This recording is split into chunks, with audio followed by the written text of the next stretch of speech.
Welcome, dear listener, to this journey through the culinary landscape of medieval times.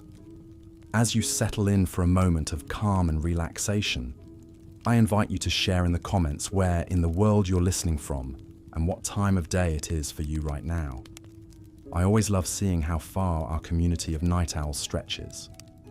If you enjoy immersing yourself in the rich tapestry of history to unwind, consider subscribing for more soothing stories like this. Picture, if you will, a rustic table set with a humble meal.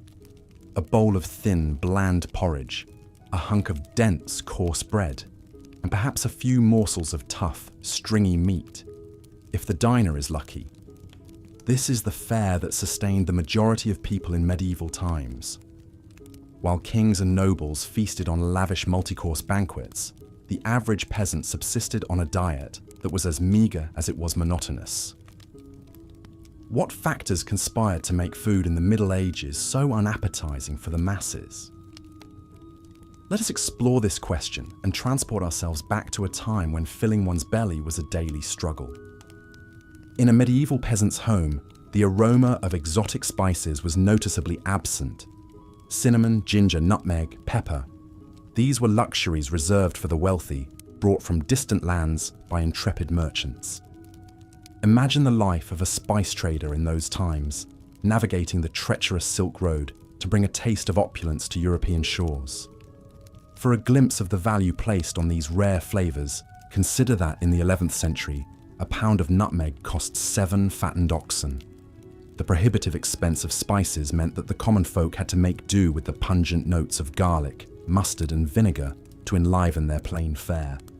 The blandness of peasant cuisine was not helped by the scarcity of fresh produce. Without reliable means of preservation, fruits and vegetables were seasonal treats at best.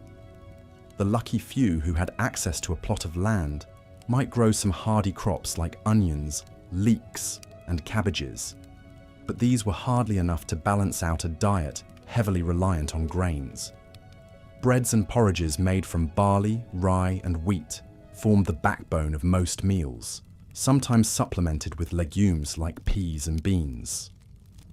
While this diet was filling, it lacked essential nutrients, leading to widespread malnutrition and stunted growth. Meat, though prized, was a rarity on the peasant table. A prosperous family might keep a pig, some chickens, or even a cow. But these animals were valuable resources, not to be slaughtered lightly. Meat was reserved for special occasions like weddings and religious feasts, or when an animal was too old or infirm to serve any other purpose. When meat was available, every scrap was used from nose to tail.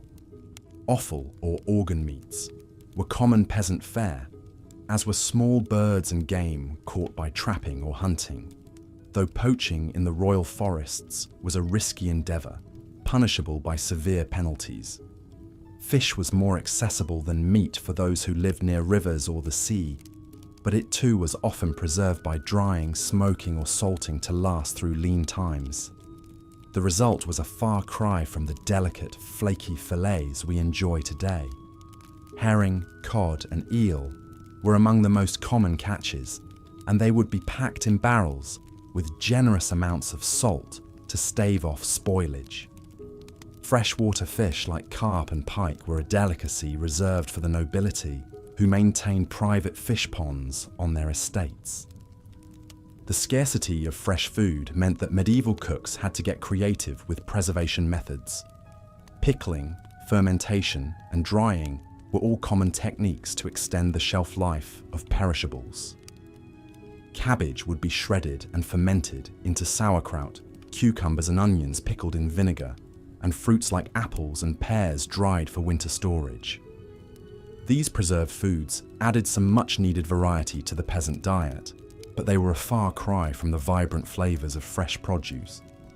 Even staples like bread and ale, which formed the foundation of medieval sustenance, were not always trustworthy.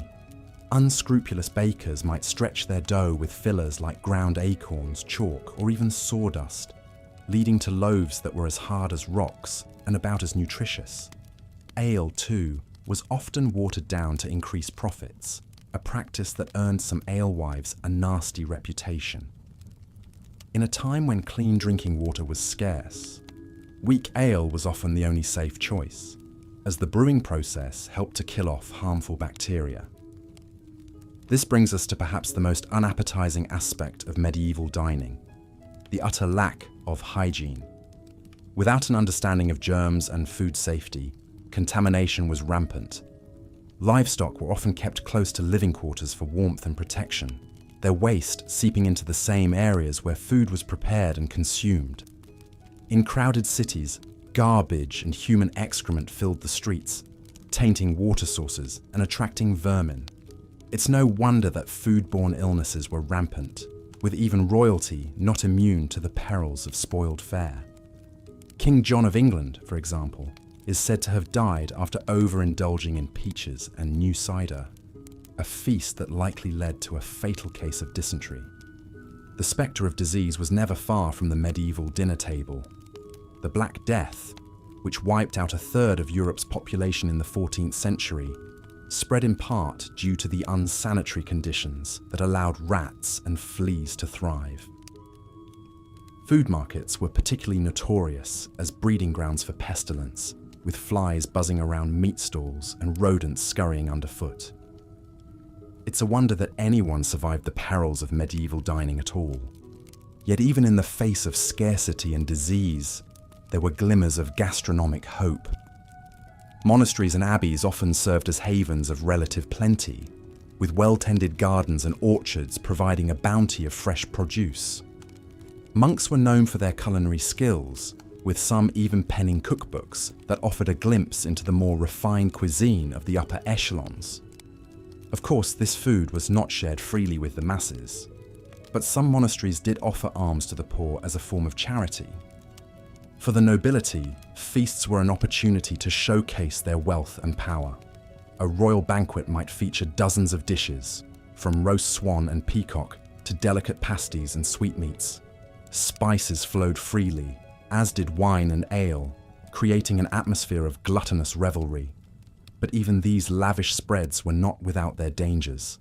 Food poisoning was a common occurrence, with spoiled meats and rancid sauces taking their toll on noble stomachs. And the sheer volume of food consumed could lead to painful digestive issues, a reminder that even the privileged were not immune to the hazards of medieval dining. As we reflect on the harsh realities of food in the Middle Ages, it's hard not to feel a sense of gratitude for the abundance and variety that we enjoy today. Our supermarkets brim with fresh produce from around the globe, our meats are safe and sanitized, and our spice racks hold flavors that would have been the envy of any medieval monarch. Yet even as we savor the fruits of modernity, we can't help but marvel at the resilience and ingenuity of our ancestors, who made do with so little and found ways to survive in the face of unrelenting hardship. So the next time you sit down to a meal, take a moment to appreciate the bounty before you. Savor the flavors and textures that medieval peasants could only dream of, and raise a glass to the countless generations who toiled and struggled to bring us to this point. And if you find yourself grumbling about a less than perfect dish, spare a thought for the medieval diner, for whom even a simple bowl of porridge was a hard-won blessing. As we let our minds drift back to that distant past, let us take comfort in the knowledge that we are the fortunate inheritors of centuries of culinary progress. And let us not forget the lessons that history has to teach us. Lessons of perseverance, creativity, and the enduring power of the human spirit to find sustenance and joy, even in the darkest of times. And so, dear listener, I bid you good night, and sweet dreams of a world where food is not just a necessity, but a source of endless delight. May your own culinary journey be filled with flavor, nourishment, and the warm glow of gratitude for all that we have been given. Until next time, rest well and dream of feasts yet to come. Part 4. Adulterated food and drink. In the dimly lit streets of a medieval city, a baker surreptitiously glances left and right before ducking back into his shop. He pulls out a sack of sawdust and begins kneading it into the dough, stretching his paltry supply of flour. For many bakers, this deception was the only way to eke out a meager living. Bread was the lifeblood of the medieval diet, but its purity was often compromised. Unscrupulous bakers would add fillers like ground acorns, chalk, or sawdust to extend their dough. What resulted was a coarse, gritty loaf that offered little nutrition. The very staple that sustained peasants through their back-breaking labour had become yet another hardship to endure. Ale and wine, too, fell victim to the desperation of the times. Alewives and innkeepers, struggling to turn a profit, would water down their brew to stretch it further. The resulting drink was a thin, sour swill that bore little resemblance to the hearty ale that was the pride of the British Isles. One such alewife, Elizabeth, toils over her bubbling cauldron, stirring in yet another bucket of cloudy water. Her children hover near, their hungry eyes watching each drip, knowing their next meal depends on this batch. As she ladles out a mug of the watered-down brew, she sighs, remembering the rich, full-bodied ale her grandmother once crafted, a family recipe now lost to necessity. In a time when clean drinking water was a rarity, this adulterated ale and wine became an unfortunate necessity. Wells and rivers were often contaminated by human and animal waste, making them rife with disease. The alcohol in these drinks, though diluted, was still potent enough to kill some of the harmful bacteria. And so, peasants were forced to choose between risking the sickness of tainted water or the empty calories of watered-down ale. Attempts were made to curb these deceptive practices. The Assize of Bread and Ale, a 13th century law, set strict regulations on the price, weight, and quality of bread and ale. Transgressors faced hefty fines or even time in the pillory. But with the limited means of enforcement and the desperation of the poor, these laws did little to stem the tide of food adulteration. And so, the medieval peasant's lot was one of constant compromise, a balancing act between the gnawing pain of hunger and the bitter disappointment of adulterated food. Each mouthful was a reminder of their precarious existence, where even the most basic sustenance could not be taken for granted. As we delve further into the realities of medieval food, we must remember that these were not just historical facts, but the daily struggles of real people. In our next chapter, we'll explore how the very spaces in which they lived contributed to the challenges they faced in securing a decent meal, the close quarters shared by man and beast, and the lack of sanitation that plagued medieval cities made the simple act of eating a perilous proposition. Part 5. Unsanitary conditions. Picture, if you will, a small thatched cottage huddled against the chill of a medieval winter. Inside, a family huddles around a meagre fire, their breath mingling with the steam rising from a bubbling pot of pottage. In the corner, a pig roots through the rushes, covering the dirt floor. It snorts and grunts, a constant backdrop to the family's daily life. This was the reality for many medieval peasants, a life lived in close quarters with their livestock. Animals were often kept inside the home for warmth and safety, their dung and debris mingling with the straw and rushes that served as the only floor covering. It was a breeding ground for disease, with fleas and lice thriving in the unsanitary conditions. Even in the grandest castles, sanitation was a challenge. Without a proper understanding of hygiene, even the most lavish feasts could end in tragedy. The story of King John of England serves as a poignant example.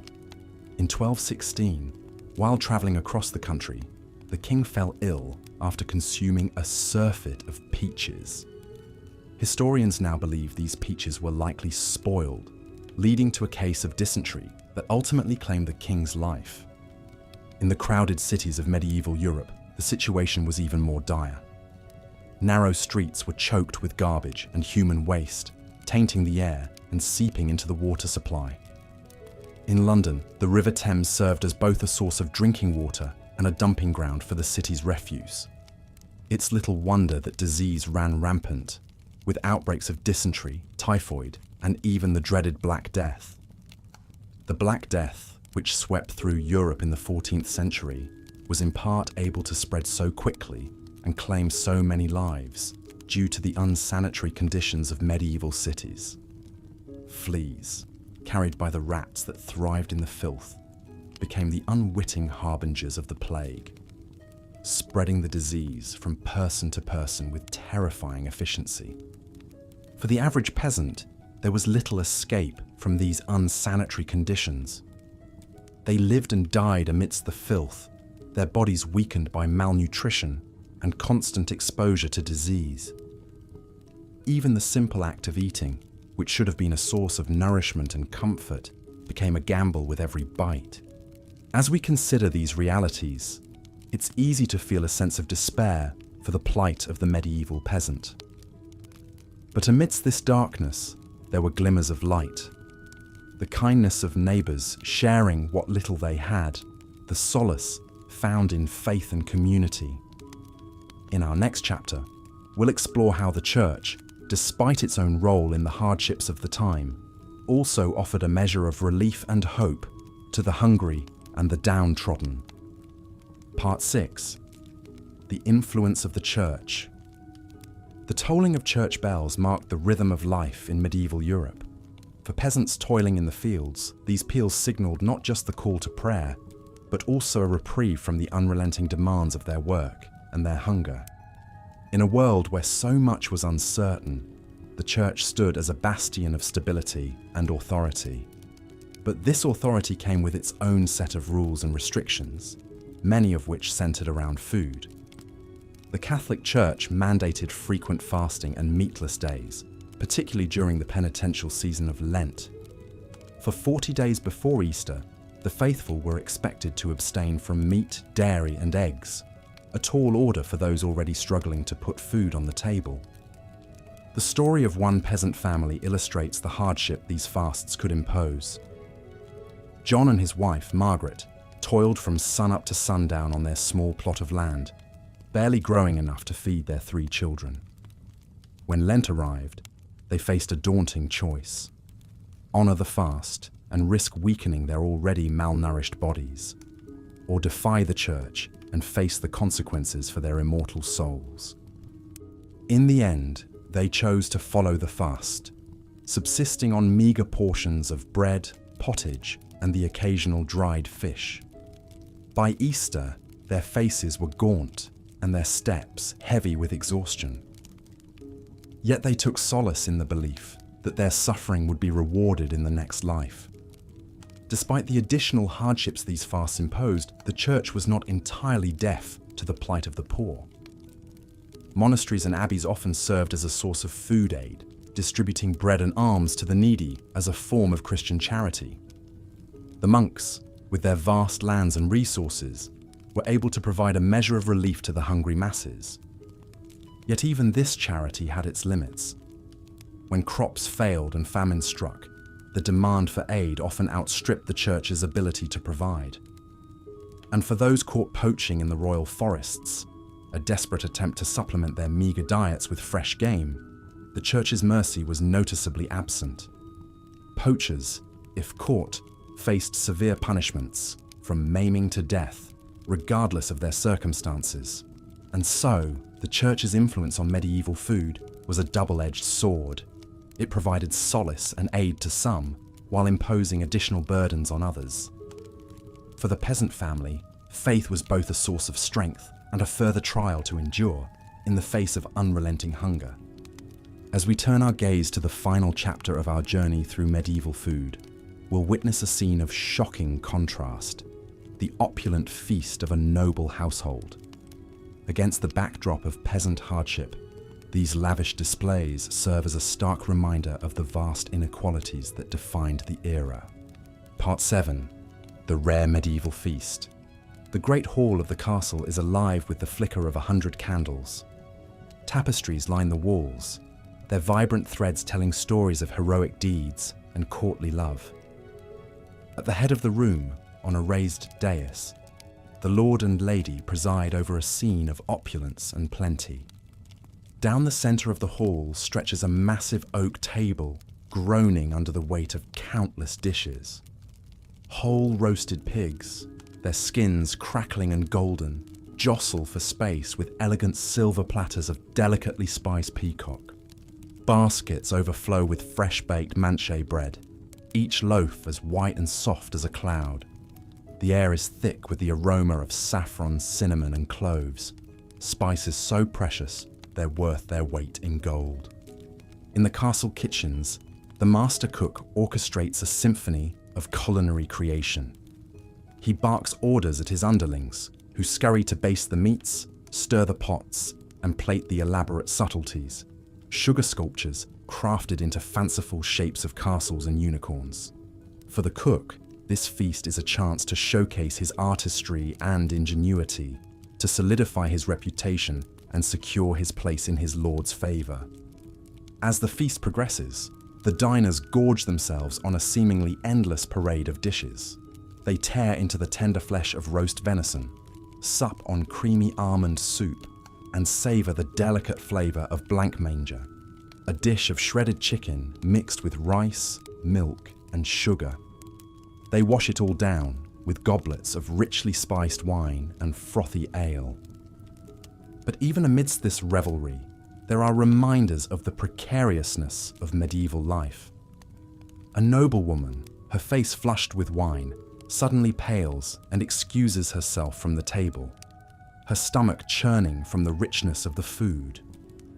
A knight, his teeth rotting from the sugary delicacies, bites into a particularly tough piece of meat and winces in pain. And hovering at the edges of the hall, the serving staff watch the excesses of their betters with a mixture of envy and resentment. They know that tomorrow they'll be back to their usual fare of coarse bread and thin gruel. The memory of this feast, a taunting reminder of the gulf between their world and that of their masters. As the last plates are cleared and the final crumbs are swept away, we're left to ponder the stark contrasts of medieval food. For the nobility, feasts were a display of wealth, status, and power, a chance to revel in the finest delicacies the land had to offer. But for the vast majority, food was a daily struggle, a constant battle against scarcity, adulteration, and disease. In our modern world of abundance and choice, it's easy to forget the hardships faced by our medieval ancestors. But by understanding their struggles, we gain a deeper appreciation for the comforts we enjoy today. As we sit down to our own meals, let us take a moment to savor not just the flavors on our tongues, but the hard-won progress that allows us to eat with such ease and variety. And so, as we close the book on this exploration of medieval food, let us do so with a sense of gratitude and perspective. For in the grand tapestry of human history, our own time is but a brief and privileged chapter, woven from the threads of countless lives lived and meals shared, each one a testament to the enduring resilience of the human spirit. Conclusion. As we've journeyed through the landscape of medieval food, we've encountered a world of scarcity, hardship, and inequality. From the bland monotony of peasant pottage to the dangerous fillers in adulterated bread, the challenges of feeding oneself in the Middle Ages were unrelenting. We've seen how the lack of variety in spices, the difficulties of preservation, the unbalanced diets, and the unsanitary conditions all conspired to make medieval food a far cry from the cornucopias we enjoy today. We've witnessed the impact of the Church's fasting edicts, adding spiritual burdens to the already heavy load of the poor. And we've marveled at the opulent feasts of the nobility, a glittering contrast to the grim realities faced by most. But through it all, we've also seen glimmers of humanity's indomitable spirit. The ingenuity of cooks making the most of meager ingredients, the solidarity of communities sharing what little they had, and the solace found in the rituals of faith and feast. In our modern world, it's easy to take for granted the abundance and variety of our food. We can walk into a supermarket and find fruits from South America, spices from Asia, and cheeses from Europe, all neatly packaged and ready to eat. We can dine in restaurants serving cuisines from around the globe, or have a world of flavors delivered right to our doorstep. But imagine, for a moment, transporting a medieval peasant into the aisles of a modern grocery store. The sheer variety would be overwhelming. The vibrant colors of the produce section, the gleaming refrigerated cases filled with milk and eggs, the shelves upon shelves of pre-packaged meals and snacks. It would be like stepping into a fairy tale, a land of unimaginable plenty. And yet, even in our world of culinary riches, we still face our own challenges. We grapple with the environmental impact of our food systems, with issues of access and inequality, and with the health consequences of overabundance. In our quest for convenience and choice, we sometimes forget the value of simplicity, of seasonal eating and local flavors. Perhaps then, there are lessons to be learned from our medieval ancestors. Even as we appreciate how far we've come, we can embrace the joy of sharing a meal with loved ones, the satisfaction of a dish made with care and creativity. We can remember the value of preserving and cherishing the bounty of the earth, rather than taking it for granted. And most of all, we can approach our own meals with a sense of gratitude and wonder, recognizing the incredible journey that food has taken to reach our plates. From the sun-drenched fields, to the bustling kitchens, to the warmth of our own tables. Each bite is a testament to the resilience and ingenuity of the human spirit across the ages. So, as we end our journey through the annals of medieval food, let us raise a glass, or perhaps a humble wooden cup, to the countless generations who came before us. Through their struggles and triumphs, their hunger and their hopes, they laid the foundation for the world we inhabit today. And in honoring their legacy, we can find the wisdom and perspective to build a future where all may eat with joy, with dignity, and with plenty. As the royal cook bustled about the castle kitchens preparing an extravagant feast, most of his fellow countrymen could only dream of such opulence. For the serf toiling in the fields, a meal was a simple affair of coarse bread and pottage, a thin stew of whatever vegetables or scraps could be found. On a good day, there might be a bit of salted pork or dried fish to add some flavor to the gruel-like mix. But more often than not, it was a bland and unsatisfying fare that left the belly only half full. The life of a peasant in medieval times was one of unrelenting hardship, and nowhere was this more apparent than in their daily sustenance. While the nobles dined on exotic dishes, flavored with costly spices from far-off lands, the common folk subsisted on a diet that was as monotonous as it was meager. But even the privileged were not immune to the perils of medieval food. The lavish feasts that were the hallmark of aristocratic life often came with a hidden cost. With no means of refrigeration, food spoilage was a constant threat, and many a noble fell ill, or even died from consuming contaminated fare. The very excesses that were meant to showcase their wealth and status could prove to be their undoing. Such was the fate of King John of England, whose untimely death in 1216 was attributed to a surfeit of peaches. As the story goes, the king was travelling through the town of King's Lynn when he was seized by a terrible case of dysentery. Some say it was brought on by the rich food he had consumed at a nearby abbey, while others blamed the peaches he had eaten with relish. Whatever the cause, the king's condition quickly worsened, and he died a few days later, his reign cut short by a humble fruit. It is a testament to the precariousness of life in the Middle Ages that even the most powerful and privileged were not safe from the dangers that lurked in their food. For the vast majority of people, however, the risks were even greater. In a world where hunger was a constant companion, the temptation to eat spoiled or contaminated food was often too great to resist. This was especially true in times of dearth, when crops failed and food was scarce. During these lean years, people would resort to eating whatever they could find, even if it meant risking their health or even their lives. Acorns, grass, and other wild plants were often ground into a coarse flour to make bread, while animals that had died of disease were sometimes consumed out of desperation. Even in the best of times, medieval food was often adulterated in ways that would be unthinkable today. Unscrupulous bakers would stretch their dough with fillers like sawdust or chalk, while brewers would water down their ale to increase their profits. Such practices were not only dishonest, but also dangerous, as they could lead to serious illness or even death. The alewife who sold her brew in the village tavern was a common figure in medieval life, and one who often bore the brunt of the community's suspicions and resentments. If her ale was weak or sour, she might be accused of adulterating it with noxious substances, or even of practicing witchcraft. In a world where superstition held sway, the line between a bad batch of ale and a deadly poison was often blurred. Despite the many challenges and hardships that medieval people faced in their daily lives, they were not without their small joys and comforts. For the peasant family gathered around the hearth at the end of a long day, a simple meal of bread and pottage could be a moment of respite and togetherness. And for the monks and nuns who dedicated their lives to prayer and service, the austere diet prescribed by their religious orders could be a source of spiritual nourishment and discipline. But even in the monasteries and abbeys that dotted the medieval landscape, food was not always a source of comfort or sustenance.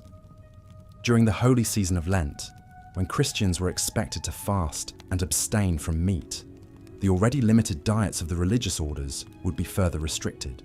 For 40 long days, they would subsist on little more than bread, water, and the occasional vegetable or fish. For some, this period of deprivation was a welcome opportunity to focus on their spiritual lives and to draw closer to God. But for others, it was a time of great hardship and temptation, as the pangs of hunger gnawed at their resolve and tested their faith. In a world where food was so often scarce and unpredictable, the idea of voluntarily giving it up must have seemed like the height of insanity. And yet, despite all the hardships and challenges that medieval people faced in their daily lives, they found ways to adapt and persevere. They learned to preserve their food through salting, smoking, and drying, to make the most of the meager ingredients available to them, and to find joy and comfort in the simple pleasures of life. In many ways, the story of medieval food is a story of resilience and ingenuity in the face of adversity. It is a reminder of how far we have come in terms of food safety, variety, and abundance, but also of how much we still have in common with our ancestors. For just as they struggled to put food on the table and to nourish their families, so too do we grapple with the challenges of our own time. From climate change and food insecurity to the pressures of modern life. As we sit down to our own meals, laden with a dizzying array of flavors and ingredients from all corners of the globe, it is easy to forget the hardships and sacrifices that have brought us to this point. But by understanding the history of our food and the ways in which it has shaped our culture and our identity, we can gain a greater appreciation for the abundance and diversity that we enjoy today. So the next time you bite into a juicy apple or savor a slice of warm, crusty bread, take a moment to reflect on the long and winding road that has brought us to this point, and give thanks for the countless generations of farmers, cooks, and laborers who have toiled to put food on our tables, and who have left us a legacy of resilience, creativity, and hope in the face of even the greatest of challenges. Perhaps if a medieval peasant were to somehow be transported to a modern grocery store, they would be overwhelmed by the sheer abundance and variety of food available. They might marvel at the exotic fruits and vegetables from far-off lands, the gleaming displays of meat and fish, and the aisles upon aisles of packaged and processed foods. But they might also feel a sense of unease or even distrust, wondering at the hidden costs and compromises that have made such abundance possible. They might question the methods by which our food is grown and raised, the additives and preservatives that keep it fresh and appealing, and the impact that our food choices have on our health, our environment, and our communities. In the end, the medieval peasant might simply shake their head in wonder and return to their own time, content with the simple fare that has sustained them for generations. For while our modern food system may offer us greater choice and convenience than ever before, it is not without its own challenges and drawbacks. And just as the medieval peasant had to learn to make do with what they had, to find joy and sustenance in the face of scarcity and hardship, so too must we learn to navigate the complexities of our own food landscape. We must learn to make choices that nourish not only our bodies but also our souls, that honor the sacrifices and struggles of those who came before us, and that leave a legacy of health and abundance for generations to come.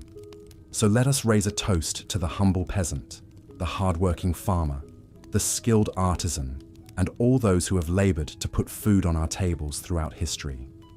Let us savor the flavors and textures of the foods we eat, not just as a source of sustenance, but as a connection to the past and a promise for the future. And let us never forget the power of food to bring us together, to nourish our bodies and our spirits, and to remind us of our shared humanity in the face of even the greatest of challenges. As we've seen, the medieval spice trade was a lucrative but perilous business.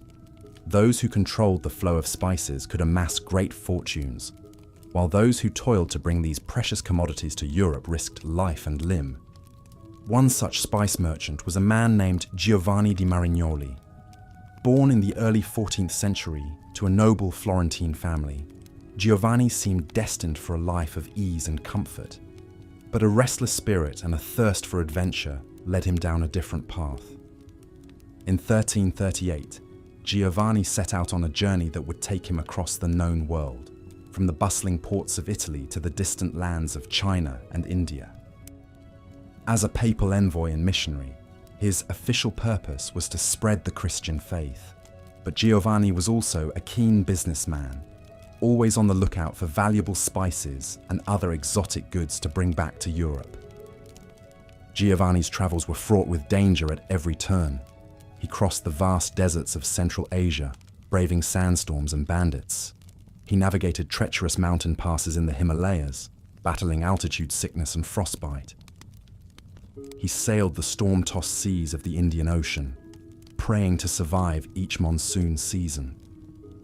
But for all the hardships he endured, Giovanni was also enchanted by the wonders he encountered. He marveled at the gleaming white palaces of Khan Balik, the Mongol capital later known as Beijing. He admired the pious devotion of the Thomas Christians in southern India. He reveled in the heady scents and flavors of the spice markets in Ceylon and Malabar. Along the way, Giovanni gathered a rich cargo of cinnamon, pepper, cloves, and nutmeg, carefully packed in chests to protect them from moisture on the long journey home. He knew that if he could bring these spices safely back to Italy, he stood to make a fortune. But Giovanni's luck was not to hold.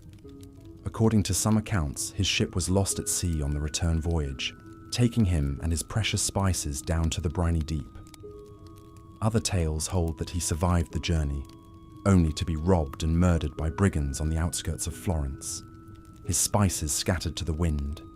Whatever the truth of his fate, Giovanni di Marignoli's story reminds us of the incredible risks and rewards of the medieval spice trade. For a few wealthy merchants and lucky adventurers, spices could be a ticket to untold riches. But for most, like Giovanni, they remained a tantalizing dream, always just out of reach. As we drift off to sleep, let us imagine we are in a bustling spice market in some far-flung corner of the medieval world. The air is thick with the scent of pepper and cinnamon, cardamom and saffron. Merchants haggle in a dozen different tongues, their voices rising and falling like the tide. We wander the narrow lanes, baskets in hand, marveling at the colourful mounds of spices from every corner of the globe. Here, a pile of ginger root, gnarled and pungent. There, a heap of cloves like tiny brown nails, their aroma warm and sweet. But as we fill our baskets, we can't help but feel a pang of regret for the many who will never taste these flavours. For the poor peasants back home, a pinch of pepper would be an unthinkable luxury, let alone a fragrant curry or a spiced wine. Their food, as we'll explore further, is a monotonous grind of gruel and grit, a far cry from the sumptuous feasts we've seen at the tables of the wealthy. But even those lavish banquets, as we'll soon discover, could come with their own hidden dangers and disgusting surprises. So let us savour this imagined abundance, this rare sensory delight, as we drift deeper into dreams. For when we wake, we'll have to confront once more the harsh realities of food in the Middle Ages. Realities that made filling one's belly a daily battle for princes and paupers alike. The scarcity and hardship that defined medieval food for the masses extended even to the staples that formed the backbone of their diets. Bread, the most basic and universal of foods, was often a coarse, unappetizing loaf that would be nearly unrecognizable today. For poorer peasants, bread was made from lower quality grains, like barley, rye, and even beans or chestnuts in times of shortage. This resulted in dense, dark loaves that were difficult to digest and provided little nutrition. The bread was often full of gritty impurities from poor milling techniques, and it would quickly go stale or mouldy in the damp conditions of many peasant homes. Even for slightly better off peasants who could afford wheat bread, the end product was a far cry from the fluffy, leavened loaves we enjoy today. Leavening agents like yeast were expensive and hard to come by, so most bread was unleavened flatbread, similar to modern pita. These flatbreads would be baked on a hearthstone or dried in the sun, resulting in a hard, cracker-like consistency. The quality of bread was so important that it was often used as a marker of social class. The whitest, finest loaves made from pure wheat flour were reserved for the nobility, while the greyish-brown loaves of the peasantry were derided as black bread. In some regions, strict laws even prohibited commoners from consuming white bread, reserving it as a privilege of the elite. One figure who stood out in the history of medieval bread production was the 12th century mystic Saint Hildegard of Bingen. Born into a noble family in what is now Germany, Hildegard entered the monastic life as a young girl and rose to become the abbess of her own community. In addition to her visionary spiritual writings and musical compositions, Hildegard was renowned for her knowledge of herbalism and natural medicine. She wrote extensively about the properties of grains and the importance of proper nutrition, even at a time when such ideas were not widely understood. In her treatise Physica, Hildegard described spelt, an ancient grain closely related to wheat, as the best grain for human consumption. She believed that spelt bread nourished the body and enhanced longevity, while cautioning against the consumption of raw cereals as damaging to health. Hildegard put her knowledge into practice, overseeing the extensive agricultural lands and bakery of her abbey. Under her guidance, the nuns of Bingen produced high-quality spelt bread that was distributed to the sick and poor in the surrounding community. Though spelt was still a luxury commodity out of reach for most peasants, Hildegard's advocacy of it as a healthier alternative to common wheat was remarkably prescient. Modern nutritional science has vindicated many of her claims, showing spelt to be higher in protein and easier to digest for many people than highly processed modern wheat. The life and work of Hildegard of Bingen provides a glimpse into the crucial role that bread played in medieval society, not just as a staple food, but as a symbol of social status and a potential tool for healing. Her teachings, informed by a holistic understanding of the connection between food and health, foreshadowed modern ideas about nutrition and wellness. Despite the efforts of visionaries like Hildegard, bread for most people in the Middle Ages remained a coarse, bland staple that was often scarce. The unequal distribution of this basic necessity was just one more way in which the stark class divides of medieval society manifested in its food culture. For the poorest peasants, even the meagre comfort of a regular supply of bread could be stripped away by the cruel twists of fate and weather. In times of drought, flood, or blight, when grain crops failed, the spectre of famine loomed large over medieval communities. During these dreaded years of dearth, food prices would skyrocket while wages plummeted, leaving many peasants unable to afford even a basic subsistence. With no social safety net to rely on, the poorest were left to starve or resort to desperate measures like eating bark, grass, or even cannibalism in the most extreme cases. One of the worst famines to strike medieval Europe was the Great Famine of 1315 to 1322. A catastrophic confluence of factors, including climate change, crop failures, and the economic fallout of endless wars, plunged the continent into a 7-year period of starvation and misery. Chronicles of the time paint a grim picture of the suffering endured by the common people. Men ate dogs, horses, cats, and other unclean things, wrote the Flemish monk William of Nangis. Some men, it was said, compelled by hunger, ate the bodies of executed criminals, and some poor people even ate their own children. The famine hit the Low Countries and Scandinavia particularly hard, with mortality rates as high as 10 to 25% in some regions. In the German city of Erfurt, the famine years saw an average of 16 deaths per day, compared to just 2 per day in normal times. Even in the best of times, the threat of hunger was never far away for medieval peasants. Their precarious existence, always at the mercy of the elements and the whims of their lords, meant that food insecurity was a constant companion.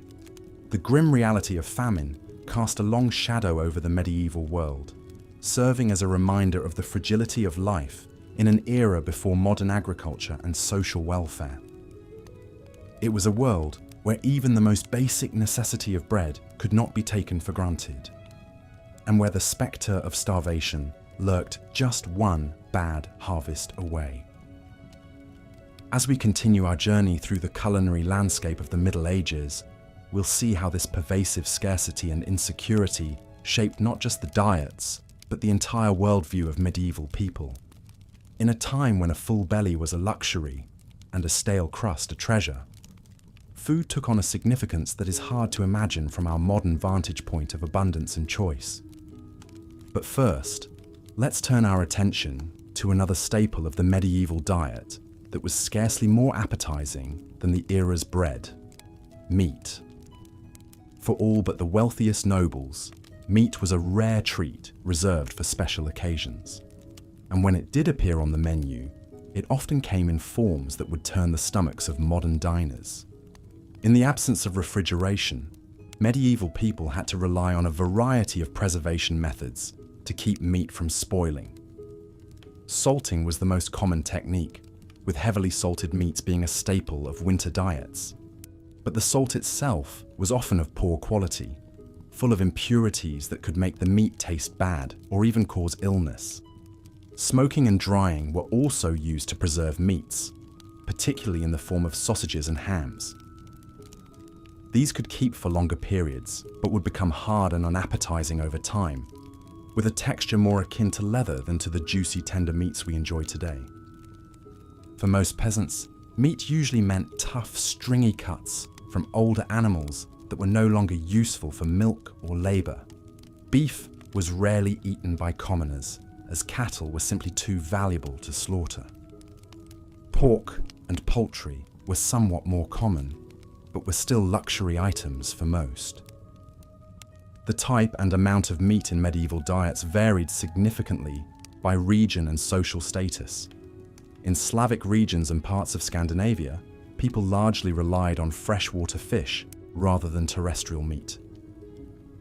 Hunting was a cherished privilege of the nobility, who jealously guarded their exclusive rights to venison and other game meats. One vivid glimpse into the inequality of medieval meat consumption comes from the records of King Richard II's cooks in the late 14th century. For a single royal feast in 1387, the kitchens prepared 2,000 chickens, 400 sheep, 500 stags, and 1,000 little pigs. Fare fit for a king indeed. In contrast, a peasant family might expect to eat meat only a handful of times per year, usually on major religious holidays like Christmas and Easter. Even then, the cuts would be meagre and have been scrupulously saved for months. But for one brief moment in the history of medieval England, the humble peasantry got a taste of the bounty usually reserved for their betters. In the aftermath of the Black Death, which killed up to half the population in the mid-14th century, the massive labour shortage gave surviving peasants newfound bargaining power. With fewer mouths to feed and a surplus of land, many peasants found themselves in the novel position of being able to demand higher wages and better living conditions. For a few short decades, the standard of living for English commoners actually improved markedly.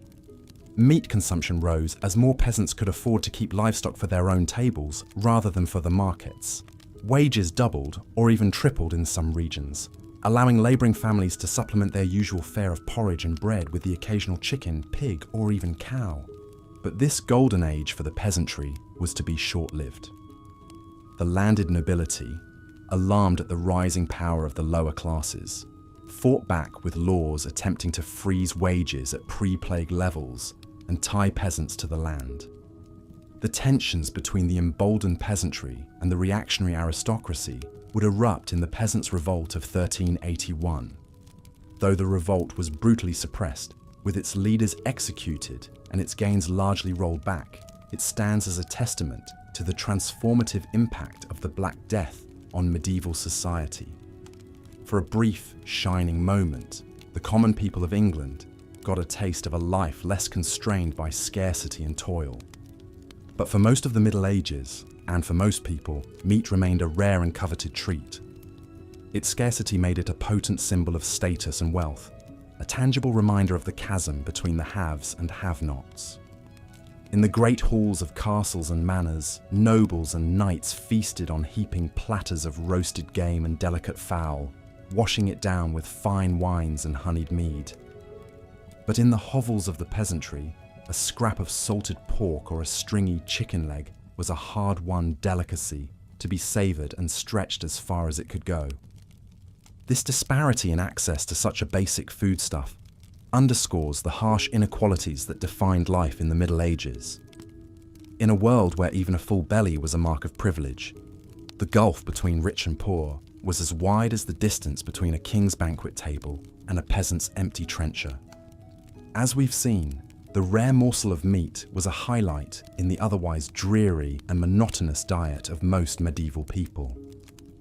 But even this small pleasure was subject to strict regulation by the power of the Church.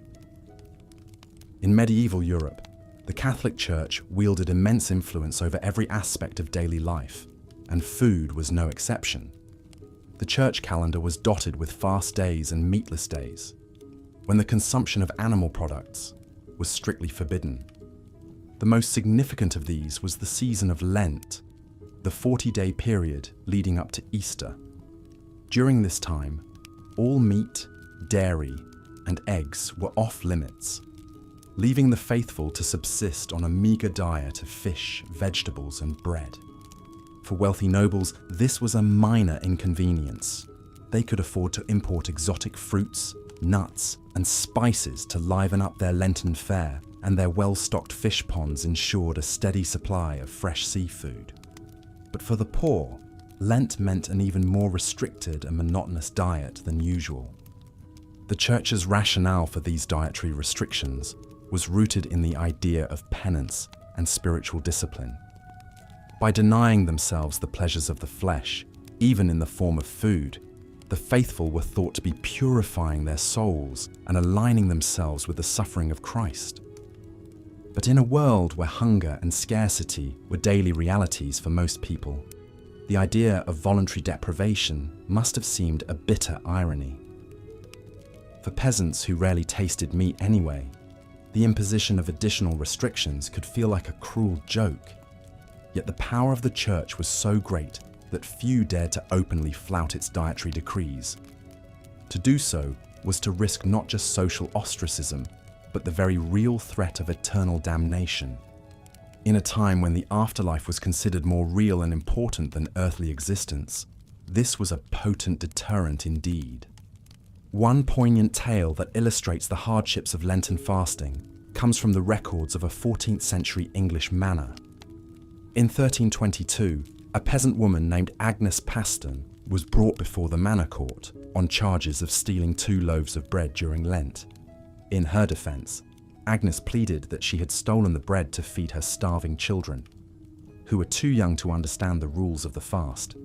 She begged for mercy, arguing that surely God would not want her innocent babes to go hungry.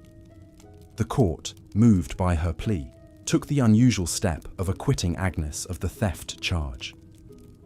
But they still admonished her for breaking the Lenten fast, reminding her that the needs of the soul must take precedence over the desires of the body. For Agnes and countless others like her, the rigid dietary restrictions of the church must have seemed like just one more burden in a life already defined by hardship and hunger. In a world where food was scarce and survival precarious, the idea of willingly forgoing what little sustenance was available must have been difficult to swallow. But the church's influence on medieval food culture wasn't entirely negative. Monasteries and abbeys were often at the forefront of agricultural innovation, pioneering new techniques for crop rotation, irrigation, and selective breeding.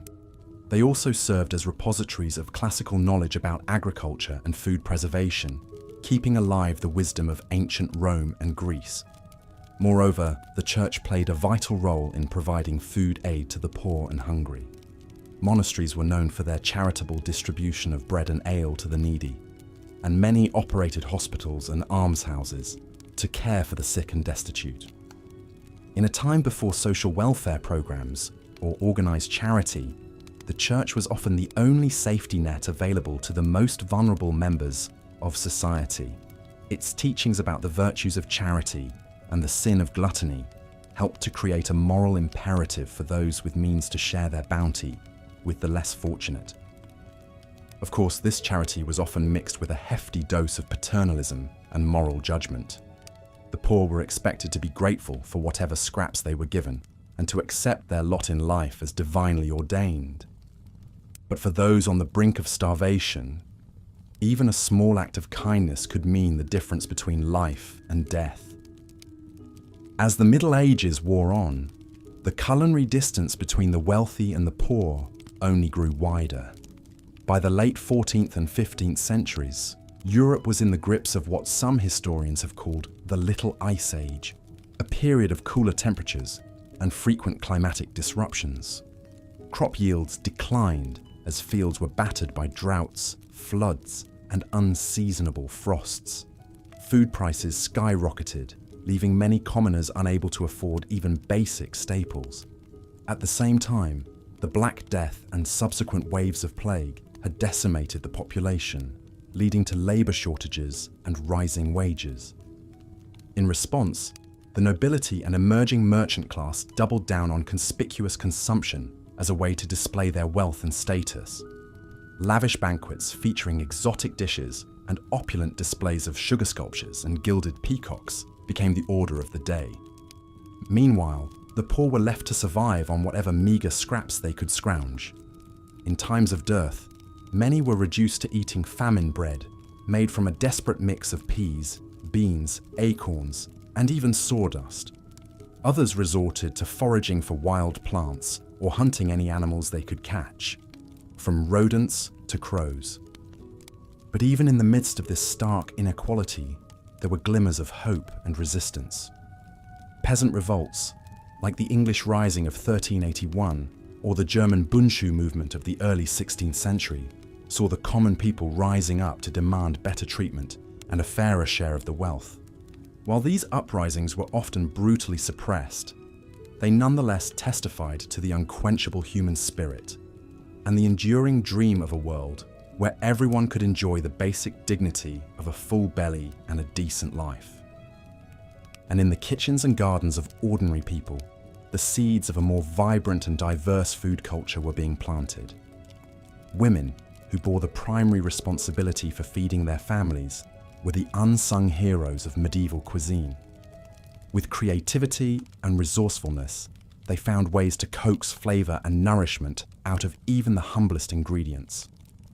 In the folk traditions of pickling, preserving, and foraging, they passed down knowledge that would sustain their communities through the lean times and lay the foundation for the culinary revolutions to come. And in the communal ovens and shared meals of village life, they nurtured a spirit of solidarity and resilience that would prove as sustaining as any loaf of bread. So while the story of food in the Middle Ages is undoubtedly one of hardship and deprivation, it is also a story of ingenuity, resilience, and hope. In the face of scarcity and oppression, medieval people found ways to nourish not just their bodies, but their spirits, to find joy and communion in the simple act of sharing a meal. As we look back on this distant and often difficult past, we can take inspiration from their example. In a world that is still riven by inequality and hunger, their story reminds us of the fundamental human right to food and the vital importance of fighting for a more just and sustainable food system. And in our own kitchens and around our own tables, we can honor their legacy by cherishing the abundance we enjoy and remembering always to share it with those who have less.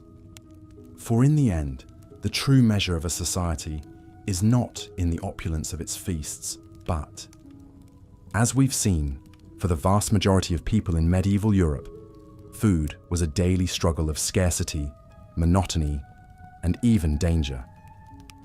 But there was one place where the food was always abundant, always varied, and always exquisite: the royal court. While peasants subsisted on gruel and stale bread, nobles feasted on the finest delicacies the land had to offer. Imagine being the royal cook, entrusted with the monumental task of preparing lavish meals for the king and his court. Your day begins before dawn as you oversee the delivery of ingredients from far and wide. Wagons rolled into the castle courtyard, laden with barrels of wine from Burgundy, wheels of cheese from the Alps, crates of spices from the Orient. The king's huntsmen rode in with deer and boar slung over their saddles, ready to be transformed into savory roasts and pies. In the cavernous castle kitchens, a small army of servants bustled about under your command. Fires roared in the great hearths as spits turned slowly, roasting meats to perfection. Cauldrons bubbled with fragrant stews and soups, while bakers kneaded dough for bread and pastries. The air was thick with the aroma of exotic spices: cinnamon, cloves, nutmeg, cardamom, each worth more than their weight in silver.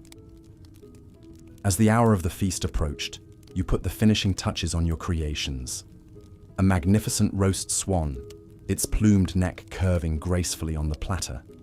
A gleaming aspic, studded with gems of fruit and topped with gold leaf.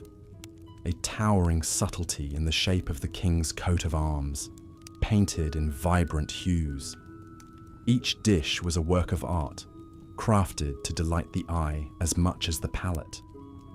When at last the noble guests filed into the great hall and took their seats, it was time for your masterpieces to be unveiled.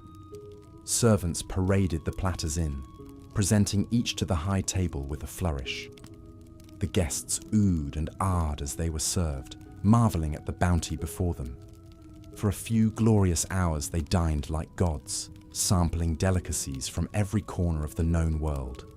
But even here, in the rarefied realm of the royal court, the spectre of illness lurked behind the splendor. For all their expense and artistry, even the most sumptuous dishes could harbor deadly spoilage. And the sheer excess of the feast often led to overindulgence, as nobles gorged themselves far past the point of satisfaction. It was not unheard of for a courtier to literally eat himself to death, felled by his own gluttony. So, while the royal feast may have stood in stark contrast to the meagre rations of the common folk, it was not without its own perils. In a world without refrigeration or food safety standards, no one was truly safe from the dangers of the dining table. Rich or poor, the medieval relationship with food was always a precarious one. Today, we can scarcely imagine the hardships that our ancestors endured simply to fill their bellies. The poorest among us have access to a variety and quality of food that would have been unthinkable even for medieval kings. We can walk into a gleaming supermarket and find fruits and vegetables from every season, meats and cheeses from every continent, spices and sauces from every cuisine. We can eat what we want, when we want, without fear of famine or food poisoning. But perhaps, in our abundance, we have lost something as well. The medieval peasant, for all his suffering, likely felt a deep connection to the land and the turning of the seasons. He knew intimately the sweat and toil that went into every mouthful. While we may pity him his limited options, he would likely look upon our pre-packaged, mass-produced meals with a mixture of wonder and horror. One can imagine a medieval serf transported to the snack aisle of a modern grocery store, marveling at the colourful bags and boxes stretching out before him. He picks up a shiny packet, turning it over in his weathered hands. Cheetos, he reads slowly, sounding out the unfamiliar word. Made with real cheese. He shakes his head in disbelief. Real cheese? For a mere peasant? Impossible.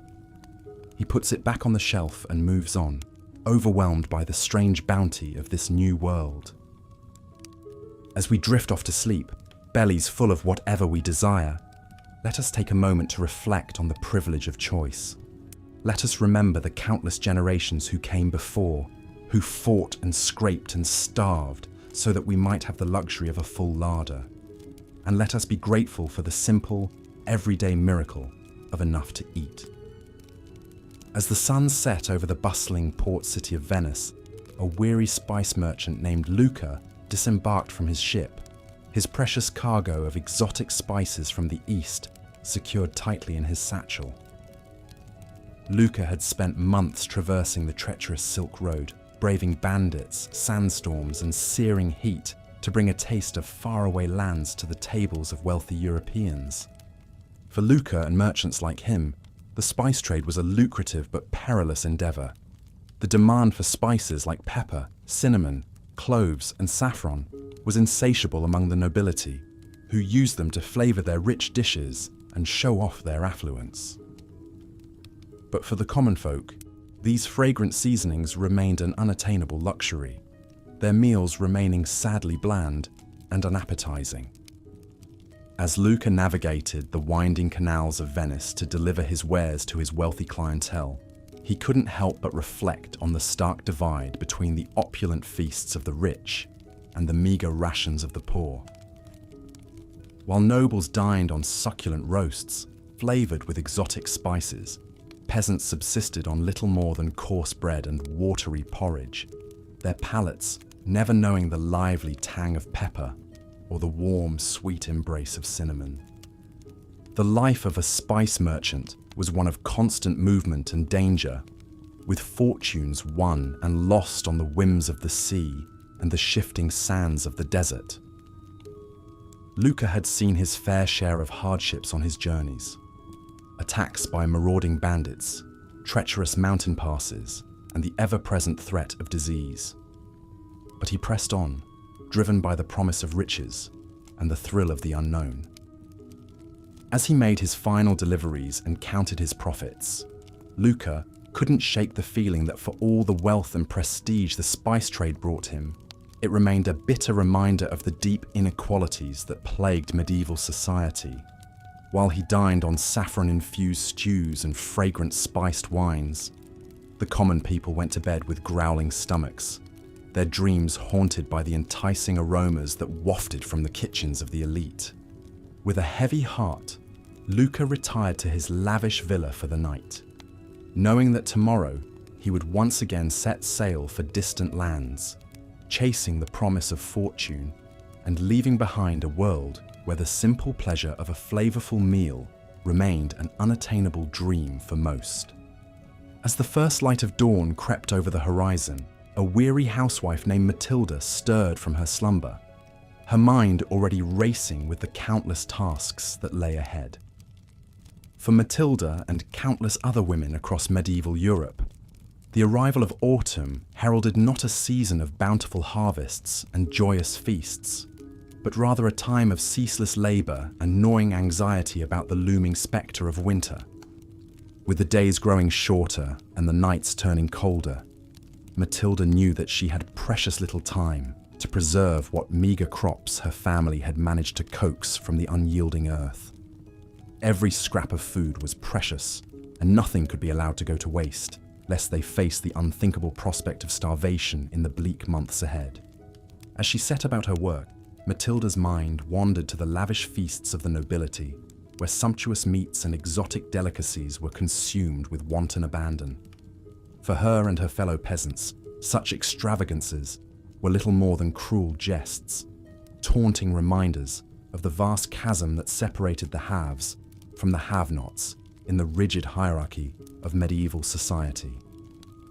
With calloused hands and an aching back, Matilda toiled from dawn until dusk, salting and smoking what little meat they had managed to raise, pickling vegetables in precious vinegar, and hanging herbs to dry in the rafters. The work was monotonous and exhausting, but she couldn't afford to rest, knowing that every morsel she preserved now could mean the difference between life and death come winter. As the days wore on and the leaves began to turn, Matilda's thoughts turned to the harsh realities that lay ahead. Even with all her hard work, she knew that the winter would be a time of scarcity and hardship, with meals consisting of little more than coarse bread and thin gruel, day after day. The spectre of hunger was a constant companion, lurking just beyond the threshold, waiting to sink its icy claws into the vulnerable and the weak. But even in the face of such bleak prospects, Matilda found solace in the knowledge that her tireless efforts would at least give her family a fighting chance. With a fierce determination burning in her heart, she continued her labours, her hands raw and her spirit weary, but her resolve unshakable. For in a world where famine and privation were constant threats, the simple act of preserving food was an act of defiance, a stubborn refusal to submit to the unyielding cruelty of fate. As the first snowflakes began to fall and the chill winds of winter swept across the land, Matilda could only pray that her labours had been enough. With a heavy heart and an empty larder, she prepared to face the long, dark months ahead, knowing that for her and countless others like her, the struggle for survival was only just beginning. In a grand castle nestled amidst rolling hills and verdant forests, a lavish feast was underway, the great hall filled with the raucous laughter and clinking of goblets as nobles from far and wide gathered to partake in an extravagant display of wealth and power. At the head of the table sat the lord of the manor, his bejeweled fingers tearing into a succulent roast swan, its delicate flesh flavoured with exotic spices from distant lands. All around him, the tables groaned under the weight of countless delicacies, savoury meat pies, rich stews, and decadent pastries, each one a testament to the skill of the castle's master chefs. The air was thick with the aroma of roasting meats and the heady scent of mulled wine, a sensory feast that stood in stark contrast to the meagre rations of the serfs toiling in the fields beyond the castle walls. For these lowly peasants, the very notion of such a feast was little more than a cruel fantasy, a tantalizing glimpse of a world forever beyond their reach. As they huddled in their draughty hovels, their bellies gnawing with hunger, they could only dream of the rich flavors and sumptuous textures that graced the tables of their betters. Their own meals, if they could even be called that, consisted of little more than a thin gruel made from whatever scraps and leftovers they could scrounge together. A few lucky ones might have a meagre crust of bread to gnaw on, but for most, even that was a rare luxury. The thought of meat, let alone the succulent delicacies being devoured by the nobles, was little more than a distant fantasy. As the feast wore on, and the wine flowed freely, the nobles grew ever more boisterous, their laughter ringing through the halls and echoing off the stone walls. They traded bawdy jokes and tales of their exploits, their faces flushed with the warmth of the fire and the satisfaction of their overindulged appetites. But beyond the castle walls, the serfs huddled in their misery, their stomachs cramping with hunger and their hearts heavy with the knowledge that they would likely never know the pleasures of a full belly or a contented smile. For them, life was little more than an endless cycle of backbreaking labor and gnawing hunger, the cruel whims of fate forever conspiring to keep them in their place. As the last embers of the feast's great fires died out and the nobles retired to their plush chambers, the serfs returned to their own meager dwellings, their minds haunted by the tantalizing aromas and raucous laughter that had filled the night air. With heavy hearts and empty stomachs, they settled in for another long, cold night, the spectre of hunger their constant companion and the dream of a better life little more than a cruel, taunting mirage. In the bustling streets of a medieval town, an alewife named Agnes hurried to and fro, her arms laden with jugs of her latest brew.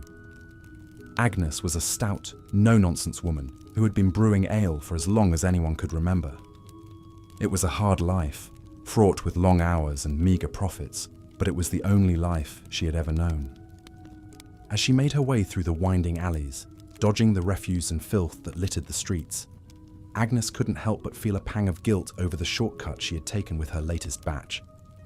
Times were tough, and the price of grain had skyrocketed, leaving her with little choice but to stretch her ale with a bit of extra water. It was a risky move, one that could land her in hot water with the local authorities if anyone found out. But what choice did she have? Agnes knew that her customers, mostly hard-working labourers and craftsmen, relied on her ale to provide a brief respite from the drudgery of their daily lives. They craved the rich, hearty flavour and the pleasant buzz that came with a few pints after a long day's work. But with the cost of ingredients eating into her already meagre profits, Agnes had been forced to cut corners wherever she could. As she arrived at the tavern and began to unload her wares, Agnes couldn't shake the nagging feeling that she was betraying her customers' trust. She took pride in her craft, and the thought of serving them watered-down swill made her stomach churn. But what choice did she have? It was either adulterate her brew or risk losing everything she had worked so hard to build. With a heavy heart, Agnes began to serve her customers, watching as they eagerly quaffed down the subpar ale, their faces contorting in disappointment as they realized that something was amiss. Some grumbled under their breath, while others outright complained, demanding to know what had happened to the usually stellar brew. Agnes did her best to deflect their questions and assuage their concerns, but the guilt continued to gnaw at her. She knew that her actions were wrong, but in a world where survival was a daily struggle, sometimes compromises had to be made. As the night wore on and the crowd began to thin, Agnes finally allowed herself a moment to breathe. She surveyed the empty jugs and the meager pile of coins on the counter, a bitter reminder of the harsh realities of her trade. With a weary sigh, she began to clean up, her mind already racing with worries about how she would make ends meet in the days to come. For Agnes and countless other alewives like her, the struggle to survive in a world of scarcity and hardship was a constant battle. Each day brought new challenges and difficult choices, and the line between right and wrong often blurred in the face of desperation.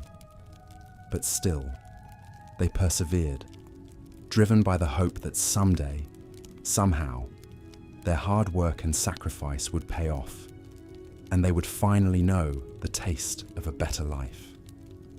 In the grand halls of a medieval palace, a royal cook named Guillaume scurried about the kitchen, his brow furrowed in concentration as he oversaw the preparations for the evening's lavish feast. Guillaume was a master of his craft, renowned throughout the land for his ability to create culinary masterpieces that dazzled the senses and left even the most discerning palates in awe. As he moved from station to station, barking orders and sampling sauces, Guillaume couldn't help but feel a sense of pride at the opulence and extravagance that surrounded him.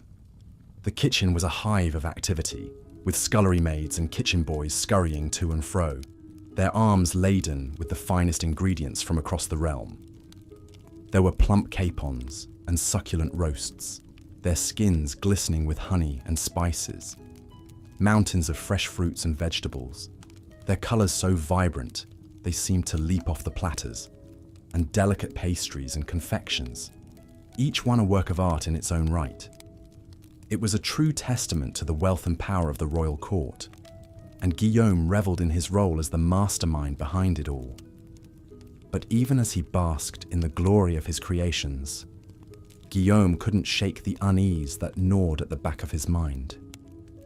He knew all too well the stark contrast between the lavish feasts he prepared for the nobility and the meagre scraps that passed for meals among the common folk. It was a divide that troubled him deeply, though he knew that to speak out against it would be to risk everything he had worked so hard to achieve. As the final preparations were made and the first course was served, Guillaume watched from the shadows as the nobles took their seats, their faces alight with anticipation. He saw the way their eyes widened in delight as they tasted his creations, the appreciative murmurs and nods of approval that rippled through the crowd. For a moment, he allowed himself to bask in the satisfaction of a job well done. But as the night wore on and the revelry grew more boisterous, Guillaume couldn't shake the growing sense of unease that tugged at his heart. He thought of the countless hungry mouths beyond the palace walls, the gaunt faces and hollow eyes of those who had never known the pleasure of a full belly. As the last of the dishes were cleared away and the nobles retired to their chambers, their stomachs groaning with the excesses of the feast, Guillaume finally allowed himself a moment to rest. He slumped against the kitchen wall, his eyes closed, and his heart heavy with the weight of the injustices he had witnessed. In that moment, he couldn't help but wonder what it would be like to live in a world where food was not a privilege reserved for the few, but a basic right afforded to all. He knew that such a world was little more than a dream, a fantasy as distant and unattainable as the stars themselves. But still, he couldn't help but hope that someday, somehow, things might change, and the plenty he created in the palace kitchens might find its way to those who needed it most.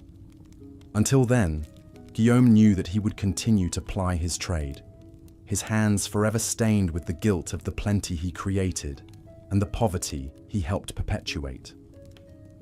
It was a burden he would carry with him always, a constant reminder of the cruelty and inequality that lay at the heart of the medieval world.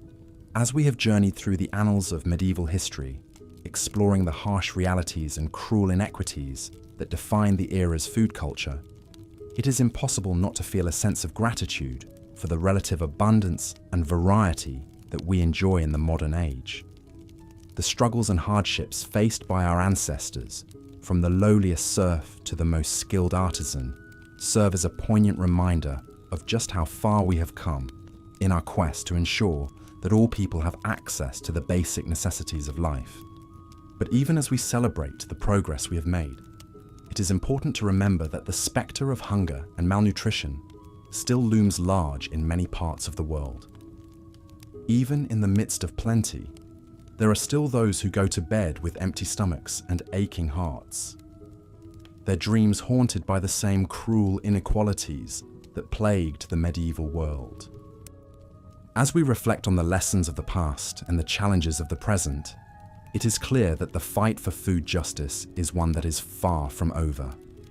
It is a struggle that will require the collective efforts of all those who believe in the basic human right to nourishment and sustenance. A struggle that will test our resolve and our compassion in equal measure. But even in the face of such daunting odds, we must never lose sight of the progress we have made and the hope that sustains us. We must draw strength from the courage and resilience of those who came before us, those who toiled in the fields and labored in the kitchens, their hands calloused and their hearts heavy with the weight of their burdens.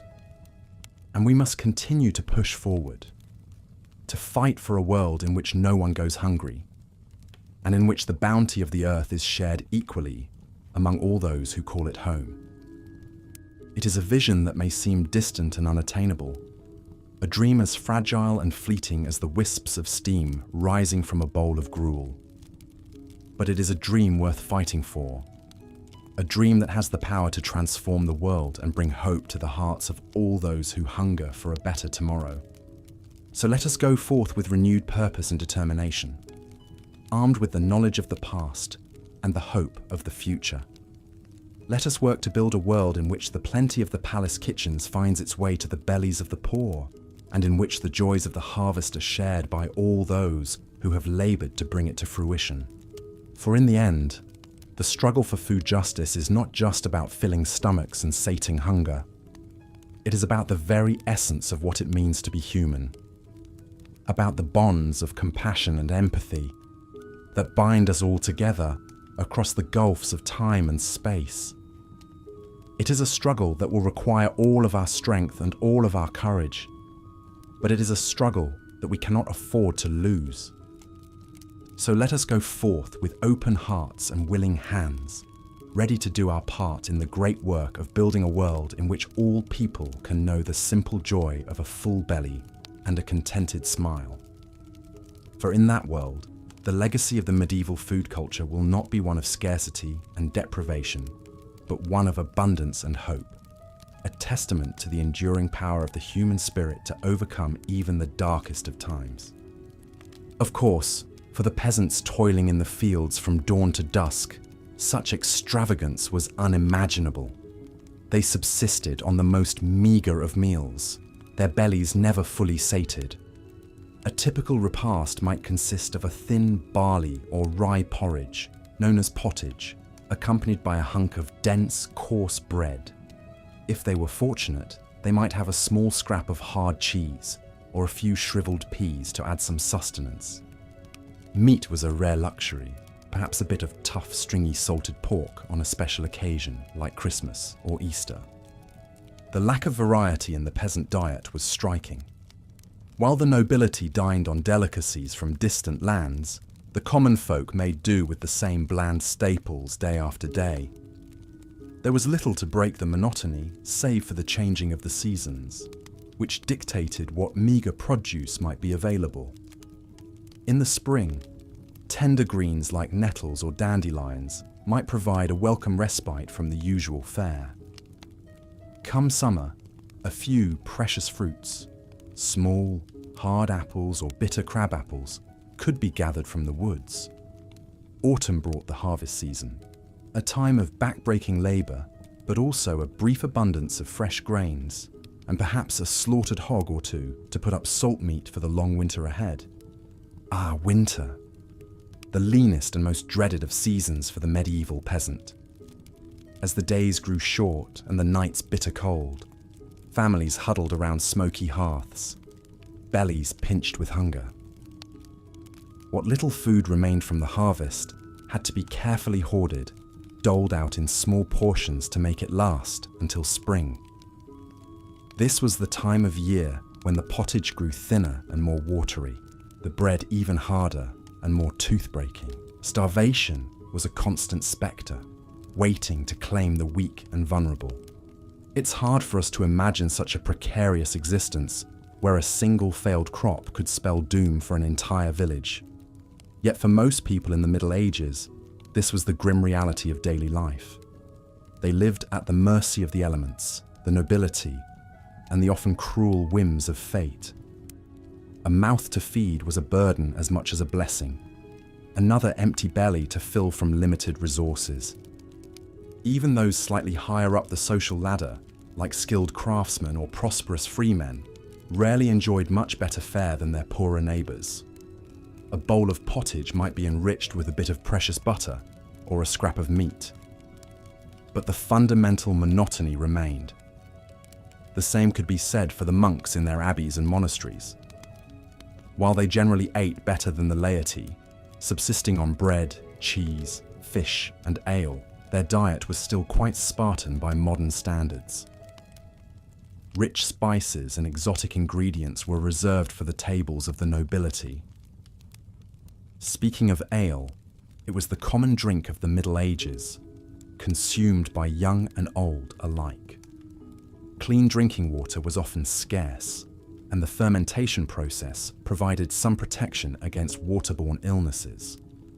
But even this small comfort could be adulterated by unscrupulous brewers stretching their product with unsavory additives. Dishonest bakers might do the same with bread, mixing the precious wheat flour with cheaper grains, bran, or even sawdust and chalk. Such deceits were officially frowned upon and could be harshly punished if discovered, but the desperate realities of the time made them all too common.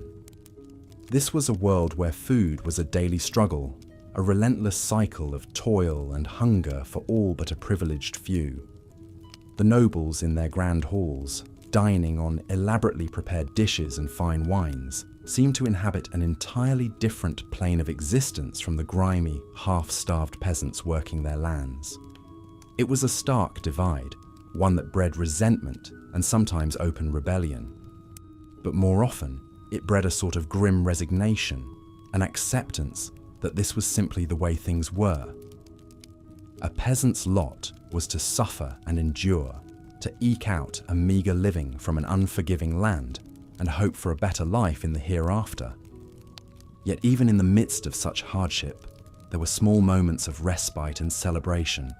Holidays and feast days provided brief glimpses of plenty, when even the poorest might enjoy a bit of meat or a sweet pastry.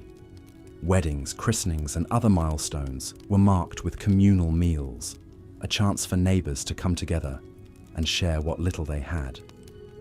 These fleeting moments of conviviality made the hard times more bearable, a reminder that even in the face of great adversity, the human spirit could endure. And endure they did, these hard-bitten medieval folk. They bore their burdens with a stoicism and tenacity that's hard to fathom from our modern vantage point. They faced each day with grim determination, knowing that survival depended on their own hard work and cunning.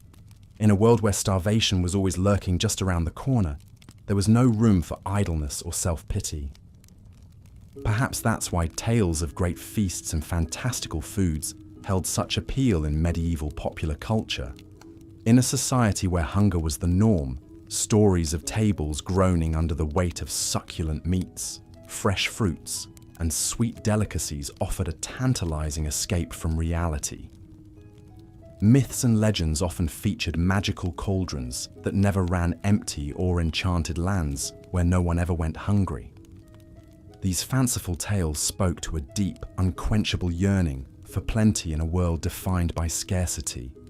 But while the medieval peasant might dream of such wonders, their daily reality remained one of unrelenting hardship. The spectre of famine was never far away, ready to descend at the first sign of blight or drought. And even in good times, the diet of the common folk was woefully inadequate by modern nutritional standards. Heavy on grains and light on pretty much everything else, it left much of the population malnourished and susceptible to disease. This chronic malnutrition had far-reaching effects on medieval society. It stunted growth, weakened immune systems, and made childbirth even more perilous than it already was. It sapped strength and vitality, leaving peasants ill-equipped to handle the backbreaking labour that was their lot in life. And it contributed to the general sense of misery and desperation that hung over so much of the medieval world like a pall.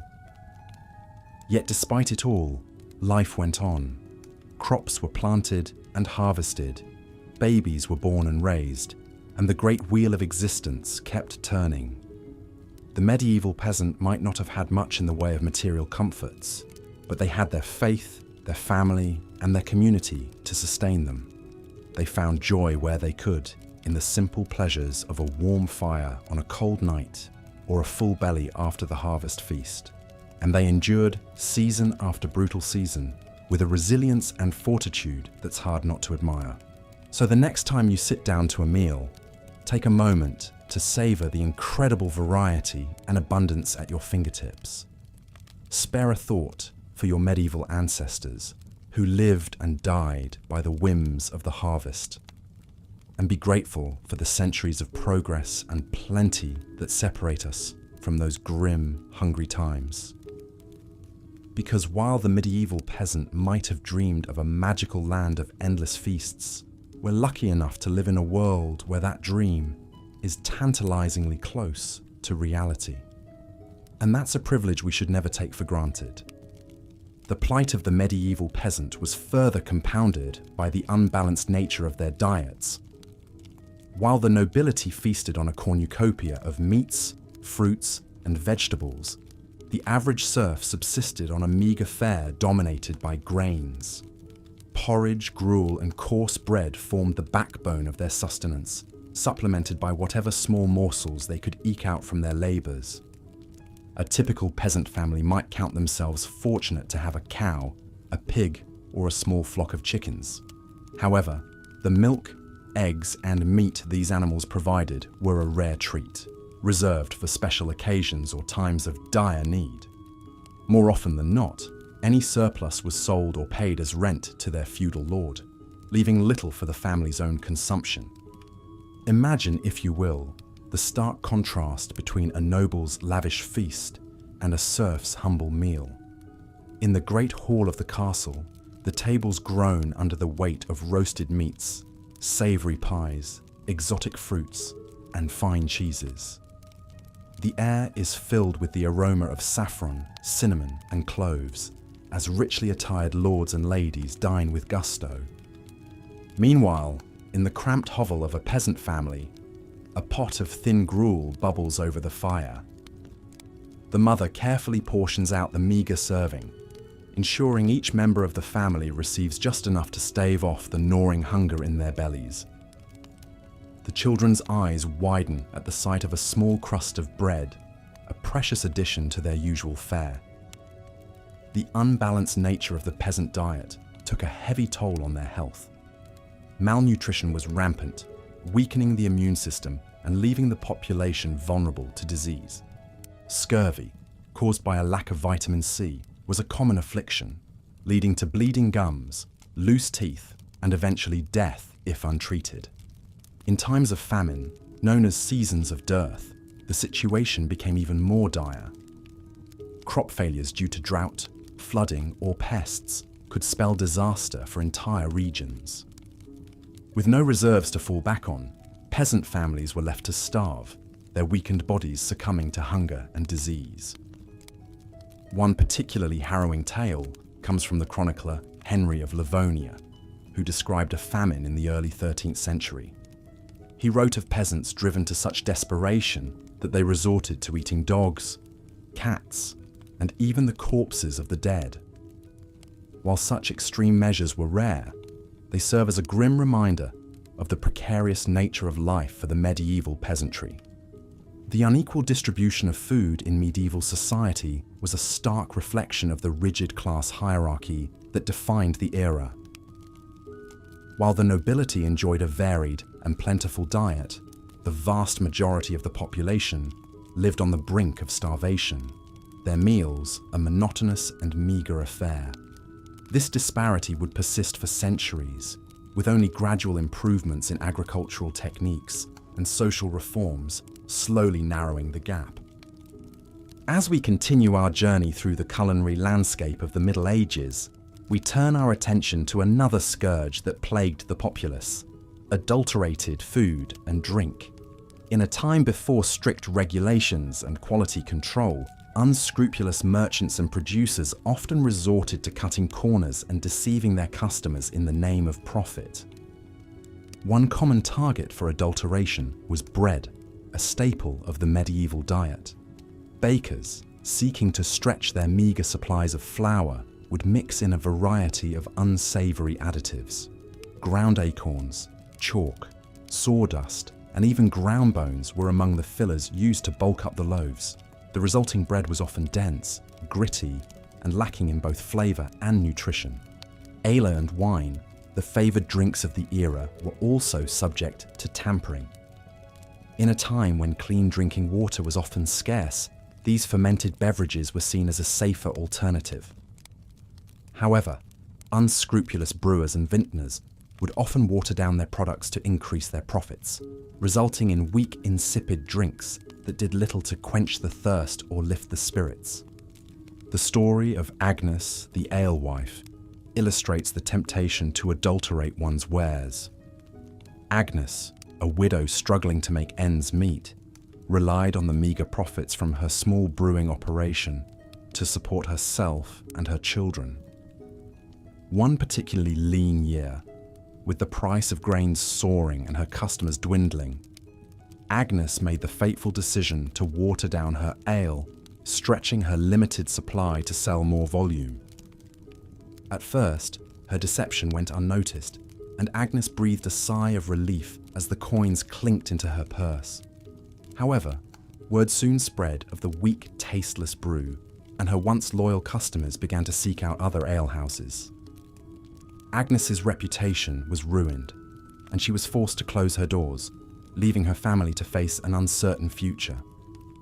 While medieval authorities did attempt to regulate the quality of food and drink, enforcement was often lax and inconsistent. The Assize of Bread and Ale, a 13th century English law, set strict standards for the weight and price of these staples, but bakers and brewers found creative ways to skirt the rules. Fines and public humiliation were common punishments for those caught adulterating their products, but the lure of easy profits often outweighed the risk of getting caught. The prevalence of adulterated food and drink in medieval society added yet another layer of misery to the already challenging lives of the common people. Not only were their diets monotonous and nutritionally deficient, but they also had to contend with the constant threat of being cheated or sickened by unscrupulous producers. It was a harsh reminder of the powerlessness of the masses in the face of a system stacked against them. As we delve deeper into the realities of medieval food, it becomes increasingly clear that the romantic image of a bountiful, rustic past is a far cry from the truth. For the vast majority of the population, eating was a daily struggle, fraught with scarcity, monotony, and the ever-present spectre of adulteration. In a world where food was quite literally a matter of life and death, the medieval peasant had little choice but to make do with whatever meagre sustenance they could scrape together. But the challenges of medieval dining were not limited to the quality and quantity of the food itself. The very environment in which people ate was often a source of discomfort and even danger. In our next chapter, we will explore the unsanitary conditions that plagued the medieval world and how they contributed to the overall misery of the era's culinary landscape. Picture, if you will, a typical peasant dwelling in the Middle Ages. The small, cramped space is shared not only by the human occupants, but also by a menagerie of livestock. Chickens peck at the dirt floor, while a pig roots in the corner, seeking out any stray scraps of food. The air is thick with the pungent aroma of unwashed bodies, animal dung, and wood smoke. In such close quarters, the line between living space and barnyard was often blurred. Livestock were kept indoors not only for their own safety, but also for the warmth they provided during the cold winter months. However, this practice came at a steep price in terms of sanitation and hygiene. Animal waste combined with the general lack of cleanliness created a breeding ground for disease. Flies buzzed incessantly, spreading filth and contamination from one surface to another. The very food that the peasants relied on for survival was often tainted by the unsanitary conditions in which it was prepared and consumed. The consequences of this lack of hygiene were dire. Digestive ailments, parasitic infections, and food poisoning were common occurrences, sapping the strength and vitality of the population. Even the highest echelons of society were not immune to the dangers of contaminated food, as the story of King John of England illustrates. In the year 1216, King John was on the move, campaigning against rebel barons who sought to limit his power. During a stay at the town of Lynn, he indulged in a feast of peaches, a rare treat for the time. However, unbeknownst to the king, The peaches had been improperly stored and had begun to rot. Consumed by hunger and a love of exotic fruits, John ate his fill, only to fall violently ill shortly thereafter. Racked by dysentery and fever, the king's health rapidly deteriorated. He pressed on with his campaign, but his weakened state left him vulnerable to the elements. Crossing the treacherous tidal flats of the Wash, John's baggage train was lost to the rising waters, taking with it his crown jewels and other treasures. The king himself narrowly escaped with his life, but his days were numbered. Less than 2 weeks later, he succumbed to his illness, his reign cut short by a simple meal of tainted fruit. King John's fate, while perhaps more dramatic than most, was not uncommon in a world where food safety was a rare luxury. The medieval landscape was a veritable minefield of potential hazards, from spoiled meat to contaminated water sources. Even the air itself could be a source of danger, as the miasma theory of disease held sway. According to this belief, foul odours and bad air were the primary culprits behind the spread of illness. Medieval cities, with their narrow, winding streets and piles of festering garbage, were seen as particularly noxious environments. The stench of human waste, rotting food, and industrial pollution mingled together in a miasmatic brew that was believed to be the source of all manner of ailments. In reality, of course, it was the unsanitary conditions themselves that allowed disease to thrive. The Black Death, which wiped out an estimated 1/3 of Europe's population in the 14th century, was spread not by bad air, but by fleas infected with the bacterium Yersinia pestis. The crowded, filthy conditions of medieval cities provided an ideal environment for the disease to take hold and spread like wildfire. The impact of unsanitary conditions on medieval food culture cannot be overstated. It was not merely a matter of unpleasant odours and occasional bouts of illness, but a pervasive and deadly threat that loomed over every meal. The simple act of eating, which we today take for granted as a pleasurable and nourishing experience, was fraught with danger and uncertainty for the average medieval peasant. In a world where even the most basic standards of hygiene were often lacking, food became not just a source of sustenance, but also a potential vector for disease and suffering. This, combined with the scarcity and monotony of the peasant diet, created a culinary landscape that was as bleak as it was unappetizing. As we continue our exploration of why food in medieval times sucked, it is important to remember that the challenges we have discussed so far, the lack of variety, the difficulty of preservation, the unbalanced diets, and the unsanitary conditions, were not the only factors at play. In our next chapter, we will turn our attention to the role of the church in shaping the culinary habits of the time, and how religious doctrine often compounded the already considerable hardships faced by the average medieval diner. But first, let us take a moment to reflect on the incredible resilience and adaptability of our ancestors. In the face of unimaginable adversity, they found ways to survive and even thrive, leaving behind a legacy that continues to shape our world to this day. As we tuck into our own meals, let us spare a thought for the medieval peasant, whose daily struggle for sustenance was a testament to the indomitable human spirit. For the medieval peasant, the hardships of daily life were compounded by the strict religious doctrines of the Catholic Church. In a society where the Church held immense power and influence, its teachings and edicts permeated every aspect of life, including the most basic of human needs: food. Central to the Church's dietary restrictions were the concepts of fasting and abstinence. On designated days throughout the year, particularly during the season of Lent, the faithful were required to abstain from consuming meat and to limit their overall food intake. For the already undernourished peasantry, these restrictions could be particularly burdensome. Imagine, if you will, the plight of a poor peasant family during the 40 days of Lent, already subsisting on a meagre diet of gruel and bread. They were now expected to forego even the occasional scrap of salted pork or dried fish that provided a modicum of flavor and sustenance to their meals. The growling of empty stomachs became a constant companion as they struggled to maintain their piety in the face of gnawing hunger. The story of John and Matilda, a fictional but all too typical peasant couple, illustrates the hardships faced by many during this time. With a small plot of land and a few scrawny chickens, they barely managed to feed themselves and their 3 children during the best of times. When Lent arrived, they dutifully put away their meagre stores of preserved meat and resigned themselves to a diet of thin gruel and boiled turnips. As the days wore on, their energy flagged and their tempers frayed.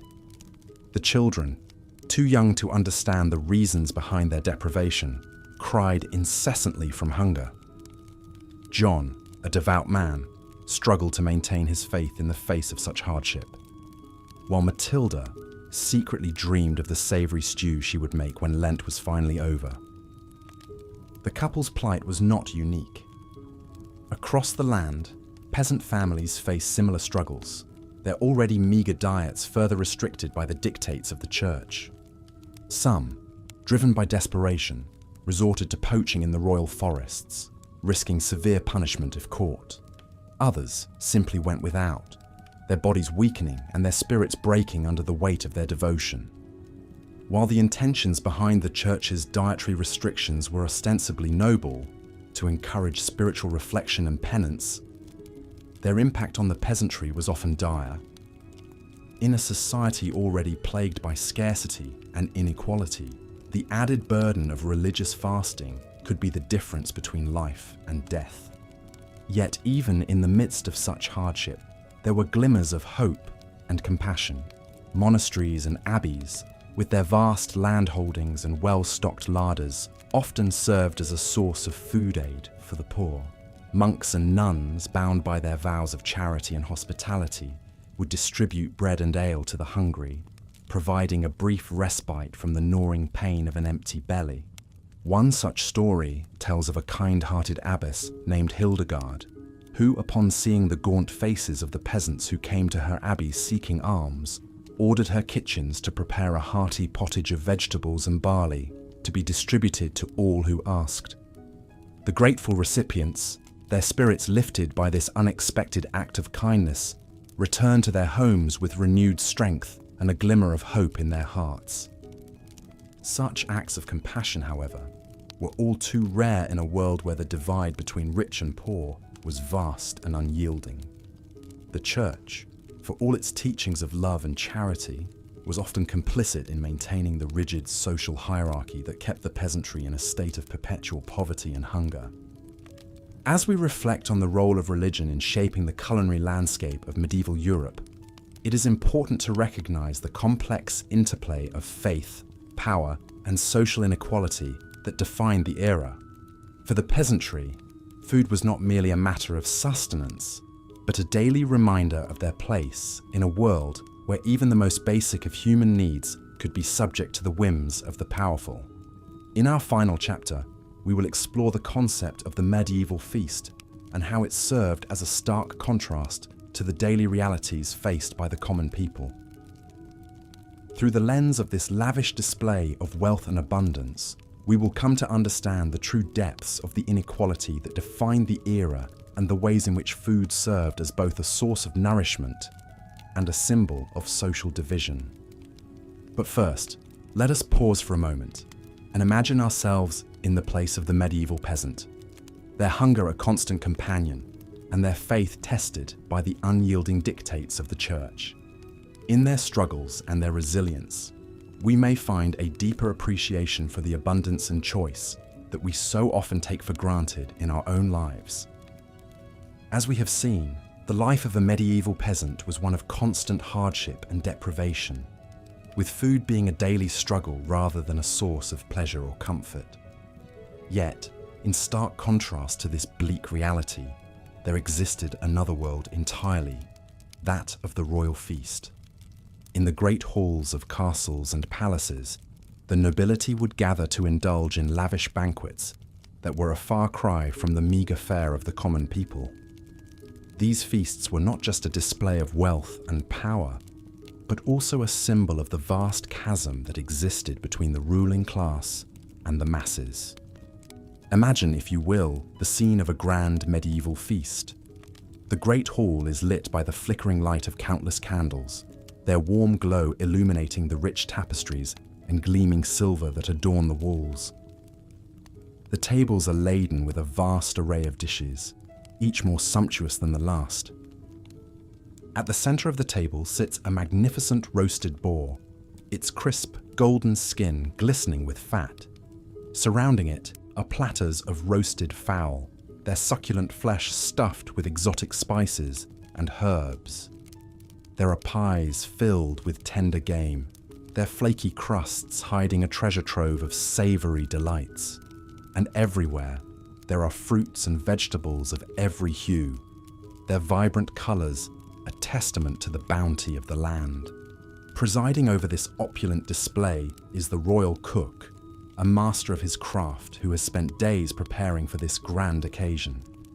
He has scoured the countryside for the finest ingredients, sourcing the freshest meats and... Part 4. Adulterated food and drink. In the dimly lit, cramped streets of a medieval town, a baker named Alric wiped the sweat from his brow as he toiled over his latest batch of bread. The harvest had been meager this year, and grain prices were soaring. To make ends meet, Alric had resorted to secretly stretching his dough with fillers like ground acorns, sawdust, and even chalk. It was a common practice among unscrupulous bakers looking to maximize their profits, even if it meant compromising the quality and safety of their bread.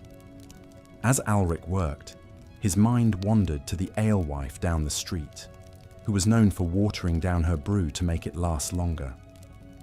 In a world where clean drinking water was often scarce, ale and wine were the beverages of choice for most people. However, this also meant that the quality of these drinks was often questionable at best.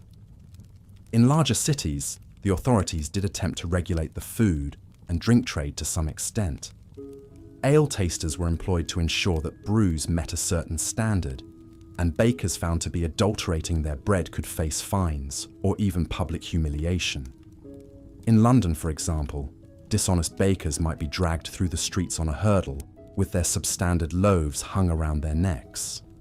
However, these regulations were often poorly enforced, and the punishments were not always a sufficient deterrent. Many bakers and brewers simply saw the fines as a cost of doing business and continued to cut corners wherever they could. For the average person, this meant that the food and drink they consumed were often of dubious quality. Bread that was supposed to nourish them might instead be filled with inedible or even harmful substances. Ale that was meant to quench their thirst might be so watered down that it provided little refreshment. It was just another hardship in a life already filled with challenges and uncertainties. As Alric pulled his latest batch of bread from the oven, he couldn't help but feel a twinge of guilt. He knew that his customers trusted him to provide them with honest, wholesome food. But in a world where survival often meant cutting corners and bending the rules, he felt he had little choice. He could only hope that his small deceptions went unnoticed and that his bread would provide some small comfort to those who ate it, even if it wasn't quite what it seemed. Part 5. Unsanitary conditions. In the year 1216, King John of England sat down to a lavish meal after a long day of hunting. As was customary, he was presented with a variety of dishes, including fruit, meat, and sweetmeats. However, unbeknownst to the king, the peaches he consumed that day were spoiled, likely due to improper storage and handling. Shortly after the meal, John fell violently ill with dysentery, a disease that would ultimately claim his life. While the exact cause of King John's death has been debated by historians, his story illustrates a stark reality of medieval life. Unsanitary conditions were rampant, and they took a serious toll on people's health and well-being. In many medieval households, Livestock were often kept inside the home for warmth and safety. While this arrangement provided some comfort and security, it also meant that homes were constantly contaminated with animal waste and vermin. Fleas, lice, and rats were common companions, spreading disease and making life miserable for the home's human occupants. The situation was even worse in medieval cities, where garbage and human waste were often simply dumped into the streets or nearby rivers. With no understanding of germ theory or the importance of hygiene, people lived in close proximity to filth and squalor, creating the perfect breeding ground for disease. The consequences of these unsanitary conditions were severe. Dysentery, like that which killed King John, was a common killer, spread through contaminated food and water.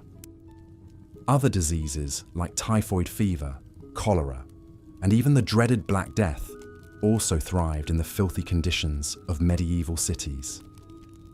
For the average person, there was little escape from the constant threat of illness.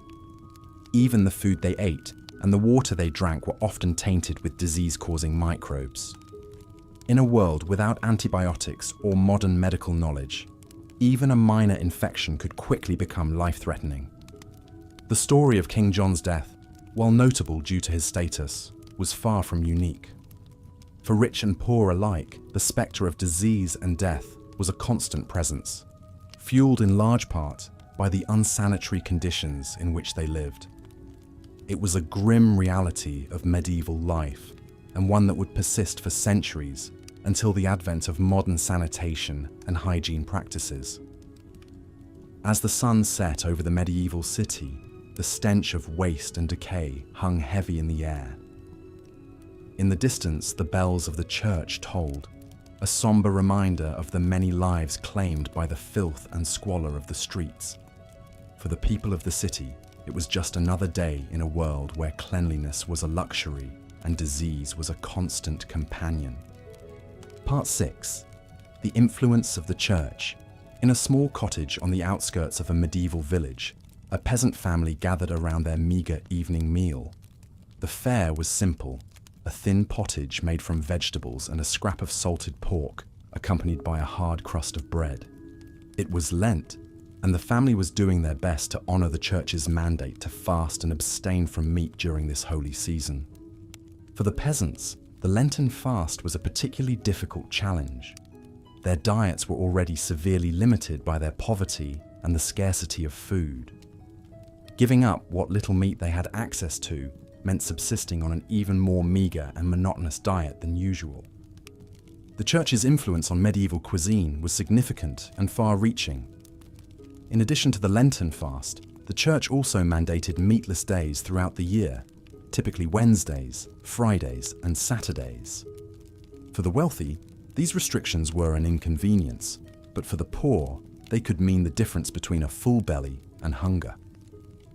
Despite the hardships imposed by the church's dietary rules, there were some small consolations. Monasteries and abbeys often provided food aid to the hungry as a form of charity. Monks and nuns would distribute bread, ale, and sometimes even meat to the poor, particularly on holy days and festivals. However, this charity was not always enough to alleviate the suffering of the peasantry. In times of extreme scarcity, some peasants resorted to poaching game from the royal forests, risking severe punishments if caught. The church, in collaboration with the secular authorities, strictly enforced these hunting bans, viewing poaching as a sin against God and a crime against the king. As the peasant family finished their meager Lenten meal, they bowed their heads in prayer, thanking God for what little they had. They knew that the fast would not last forever, and that Easter would bring a brief respite from the monotony and scarcity of their diet. But they also knew that the church's influence on their daily lives would continue long after Lent had ended. The cycle of fasting and feasting, of scarcity and abundance, was woven into the very fabric of medieval life, shaping not only what people ate, but how they lived and worshipped. In the grand cathedrals and humble parish churches, the priests preached the virtues of fasting and self-denial. But for the peasants, these virtues were not a choice, but a necessity. They lived their lives in the shadow of the church, their stomachs growling with hunger as they prayed for a better world to come. Part 4. Adulterated food and drink. Even when food was available, there was no guarantee it would be wholesome or pure. In a world without industry regulations or safety standards, deception and corner-cutting ran rampant. Imagine the plight of the humble baker, eking out a living by selling his bread to the townsfolk. Desperate to stretch his meager supply of flour, he might resort to mixing in fillers like ground acorns, sawdust, or even chalk. While these additives may have bulked up the loaves, they certainly didn't make for a nutritious or appetizing meal. The bakers weren't the only culprits, though. Unscrupulous brewers and vintners were notorious for watering down their wares to maximize profits. In a time when clean drinking water was often scarce, people relied on ale and wine to quench their thirst, but the alcohol content of these beverages was often much lower than advertised, leaving the drinker unsatisfied and still parched. Picture an alewife in a bustling town, surrounded by thirsty patrons clamoring for a pint. She ladles out the weak, watery brew with a guilty conscience, knowing that she's cheating her customers. But what choice does she have? The taxes are high, the grain is expensive, and she needs to make ends meet somehow. She silently thanks the heavens that most of her clientele are already too drunk to notice the deception. It wasn't all selfish greed driving these acts of food fraud, though. In a society plagued by scarcity and hunger, many people simply couldn't afford to be picky.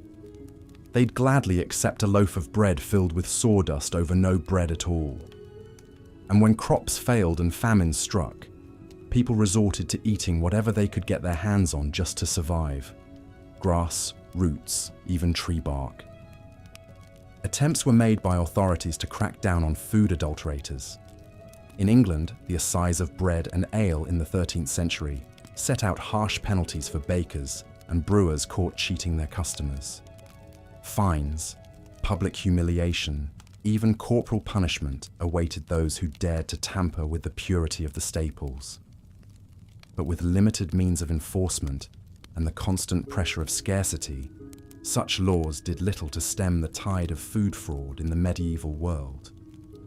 So the next time you bite into a fresh, crusty baguette or sip a cool, crisp lager, take a moment to appreciate how far we've come. In our world of abundant food choices and stringent quality control, it's easy to forget that for our medieval ancestors, every morsel was a gamble, and a full belly was never a guarantee. Their daily sustenance was often as much a product of deception and desperation as it was of nourishment and pleasure. Part 5. Unsanitary conditions. Beyond the challenges of scarcity, spoilage, and adulteration, the people of the Middle Ages also had to contend with the ever-present spectre of disease. In a world without germ theory or modern sanitation, food and water were often tainted with dangerous pathogens, turning every meal into a potential game of Russian roulette. The very living conditions of medieval people conspired against any notions of food safety. Many peasants shared their humble cottages with their livestock, with animals like cattle and chickens living under the same roof as the family. While this arrangement provided some warmth and security for the beasts, it also meant that animal waste and insects were a constant presence in the home, contaminating food, water, and surfaces. Cities were even worse, with narrow, filthy streets and crowded tenements creating the perfect breeding grounds for disease. Garbage, human waste, and animal carcasses piled up in the gutters, tainting the air and seeping into the water supply. The stench alone would have been overwhelming, but the real danger lurked in the millions of microbes swarming on every surface. It's no wonder that medieval people had such short lifespans, with disease cutting down young and old alike. Even the nobility weren't immune, despite their superior living conditions. The tragic story of King John of England serves as a cautionary tale. In 1216, while on a military campaign, the king gorged himself on peaches and cider, only to fall violently ill and die a few days later. Chroniclers at the time attributed his death to gluttony, but modern historians suspect that the real culprit was more likely food poisoning from contaminated fruit. The greatest scourge of the medieval world, the Black Death, was in part enabled by the unsanitary conditions that people lived in. The plague was spread by rats and fleas, which thrived in the squalor of medieval cities and towns. With garbage and waste piling up and hygiene standards virtually non-existent, it was only a matter of time before the pestilence took hold, wiping out a third of Europe's population.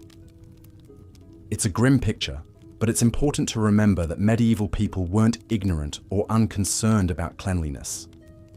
They may not have understood the science behind disease transmission, but they recognized the importance of keeping food and water clean. Monasteries and hospitals often had strict hygiene rules, and medieval housewives took great pride in keeping their homes as spotless as possible. But in a world without refrigeration, proper sewage systems, or clean running water, there was only so much that could be done. Every day was a battle against the forces of decay and contamination, and all too often, those forces won out. So the next time you enjoy a meal in a clean modern kitchen, spare a thought for your medieval ancestors who fought that battle every day of their lives, with the odds stacked firmly against them. Part 6. The influence of the Church. In the medieval world, the Catholic Church loomed large over every aspect of life, and food was no exception. For the faithful, the religious calendar dictated what could be eaten and when, adding an extra layer of complexity to an already challenging food landscape. The Church mandated strict fasting and abstinence rules, particularly during the penitential season of Lent. For 40 days before Easter, meat was strictly off the menu, as were dairy products, eggs, and even olive oil in some regions. Fish was sometimes permitted, but for many poor peasants, even that was a luxury they could ill afford. Imagine the struggle of a peasant family, already living on the brink of starvation, faced with the prospect of giving up what little meat and dairy they had for the sake of spiritual purity. The growling stomachs and weakened bodies were a small price to pay, they were told, for the promise of eternal salvation. But that was cold comfort for a mother watching her children grow thin and listless from hunger. Even outside of Lent, the Church's influence could be felt in the rhythms of the weekly menu. Wednesdays, Fridays, and Saturdays were designated as lean days, when meat was forbidden. For the wealthy, this simply meant substituting fish or other luxuries. But for the poor, it often meant going without any animal protein at all. There were some small mercies, however. Monasteries and abbeys often provided food aid to the hungry as part of their mission of charity. Monks would distribute bread, soup, and ale to the needy, offering a rare respite from the gnawing hunger that was a constant companion for so many. Some even opened their doors to travelers, providing a warm meal and a bed for the night to those who could not afford an inn. But even this generosity had its limits. The Church was also a major landowner, controlling vast swaths of agricultural land and forests. Peasants who dared to poach game from these lands to feed their families faced severe punishment, including fines, flogging, and even exile. The irony of a supposedly charitable institution hoarding its wealth while its flock starved was not lost on many. The impact of the Church's dietary restrictions on the medieval populace cannot be overstated. For people already struggling to find enough to eat, the added burden of religious fasting and abstinence could be the difference between life and death. And yet, the fear of eternal damnation was a powerful motivator, driving people to endure even the most extreme privations for the sake of their immortal souls. Today, we may look back on these practices as archaic and even cruel, but for medieval people, they were a fundamental part of the fabric of life. The Church's hold on the hearts and minds of the faithful was unquestioned. and its dictates carried the weight of divine law. To defy them was to risk not only earthly punishment, but the fires of hell itself. And so, with gritted teeth and growling bellies, the people of the Middle Ages soldiered on, secure in the knowledge that their suffering would be rewarded in the world to come. And so we come to the end of our journey through the dismal depths of medieval cuisine. It's a testament to human resilience that people managed to survive and even thrive at times on such a meager and unreliable food supply. The scarcity, the spoilage, the sheer monotony of gruel and gruel again. It's enough to make one grateful for the simple pleasure of a crisp apple or a well-spiced curry. Can you imagine the astonishment on a medieval peasant's face if they were transported to a modern supermarket? The gleaming aisles packed with more food than a king's banquet hall, the rainbow of fresh fruits and vegetables in the produce section, the fragrant loaves of bread that would have seemed like manna from heaven to a hungry serf, and the sheer abundance of it all, enough food to feed a village, all under one roof. Of course, we still face challenges in our modern food system. Inequality, waste, environmental degradation. These are all issues that we must grapple with. But we have also made incredible strides since the days of rancid meat pies and turnip gruel. We have a greater understanding of nutrition, of food safety, of the importance of variety and balance in our diets. We have the ability to preserve and transport food across great distances, to enjoy flavors from around the world in our own kitchens. So the next time you sit down to a meal, take a moment to savor it. Appreciate the complex interplay of flavors, the freshness of the ingredients, the skill of the preparation, and spare a thought for our medieval ancestors who endured so much hardship and hunger in the face of such scarcity. And with that, we come to the end of our boring history of medieval food. I hope it has provided some interesting context to your understanding of the past, and perhaps even lulled you into a peaceful slumber.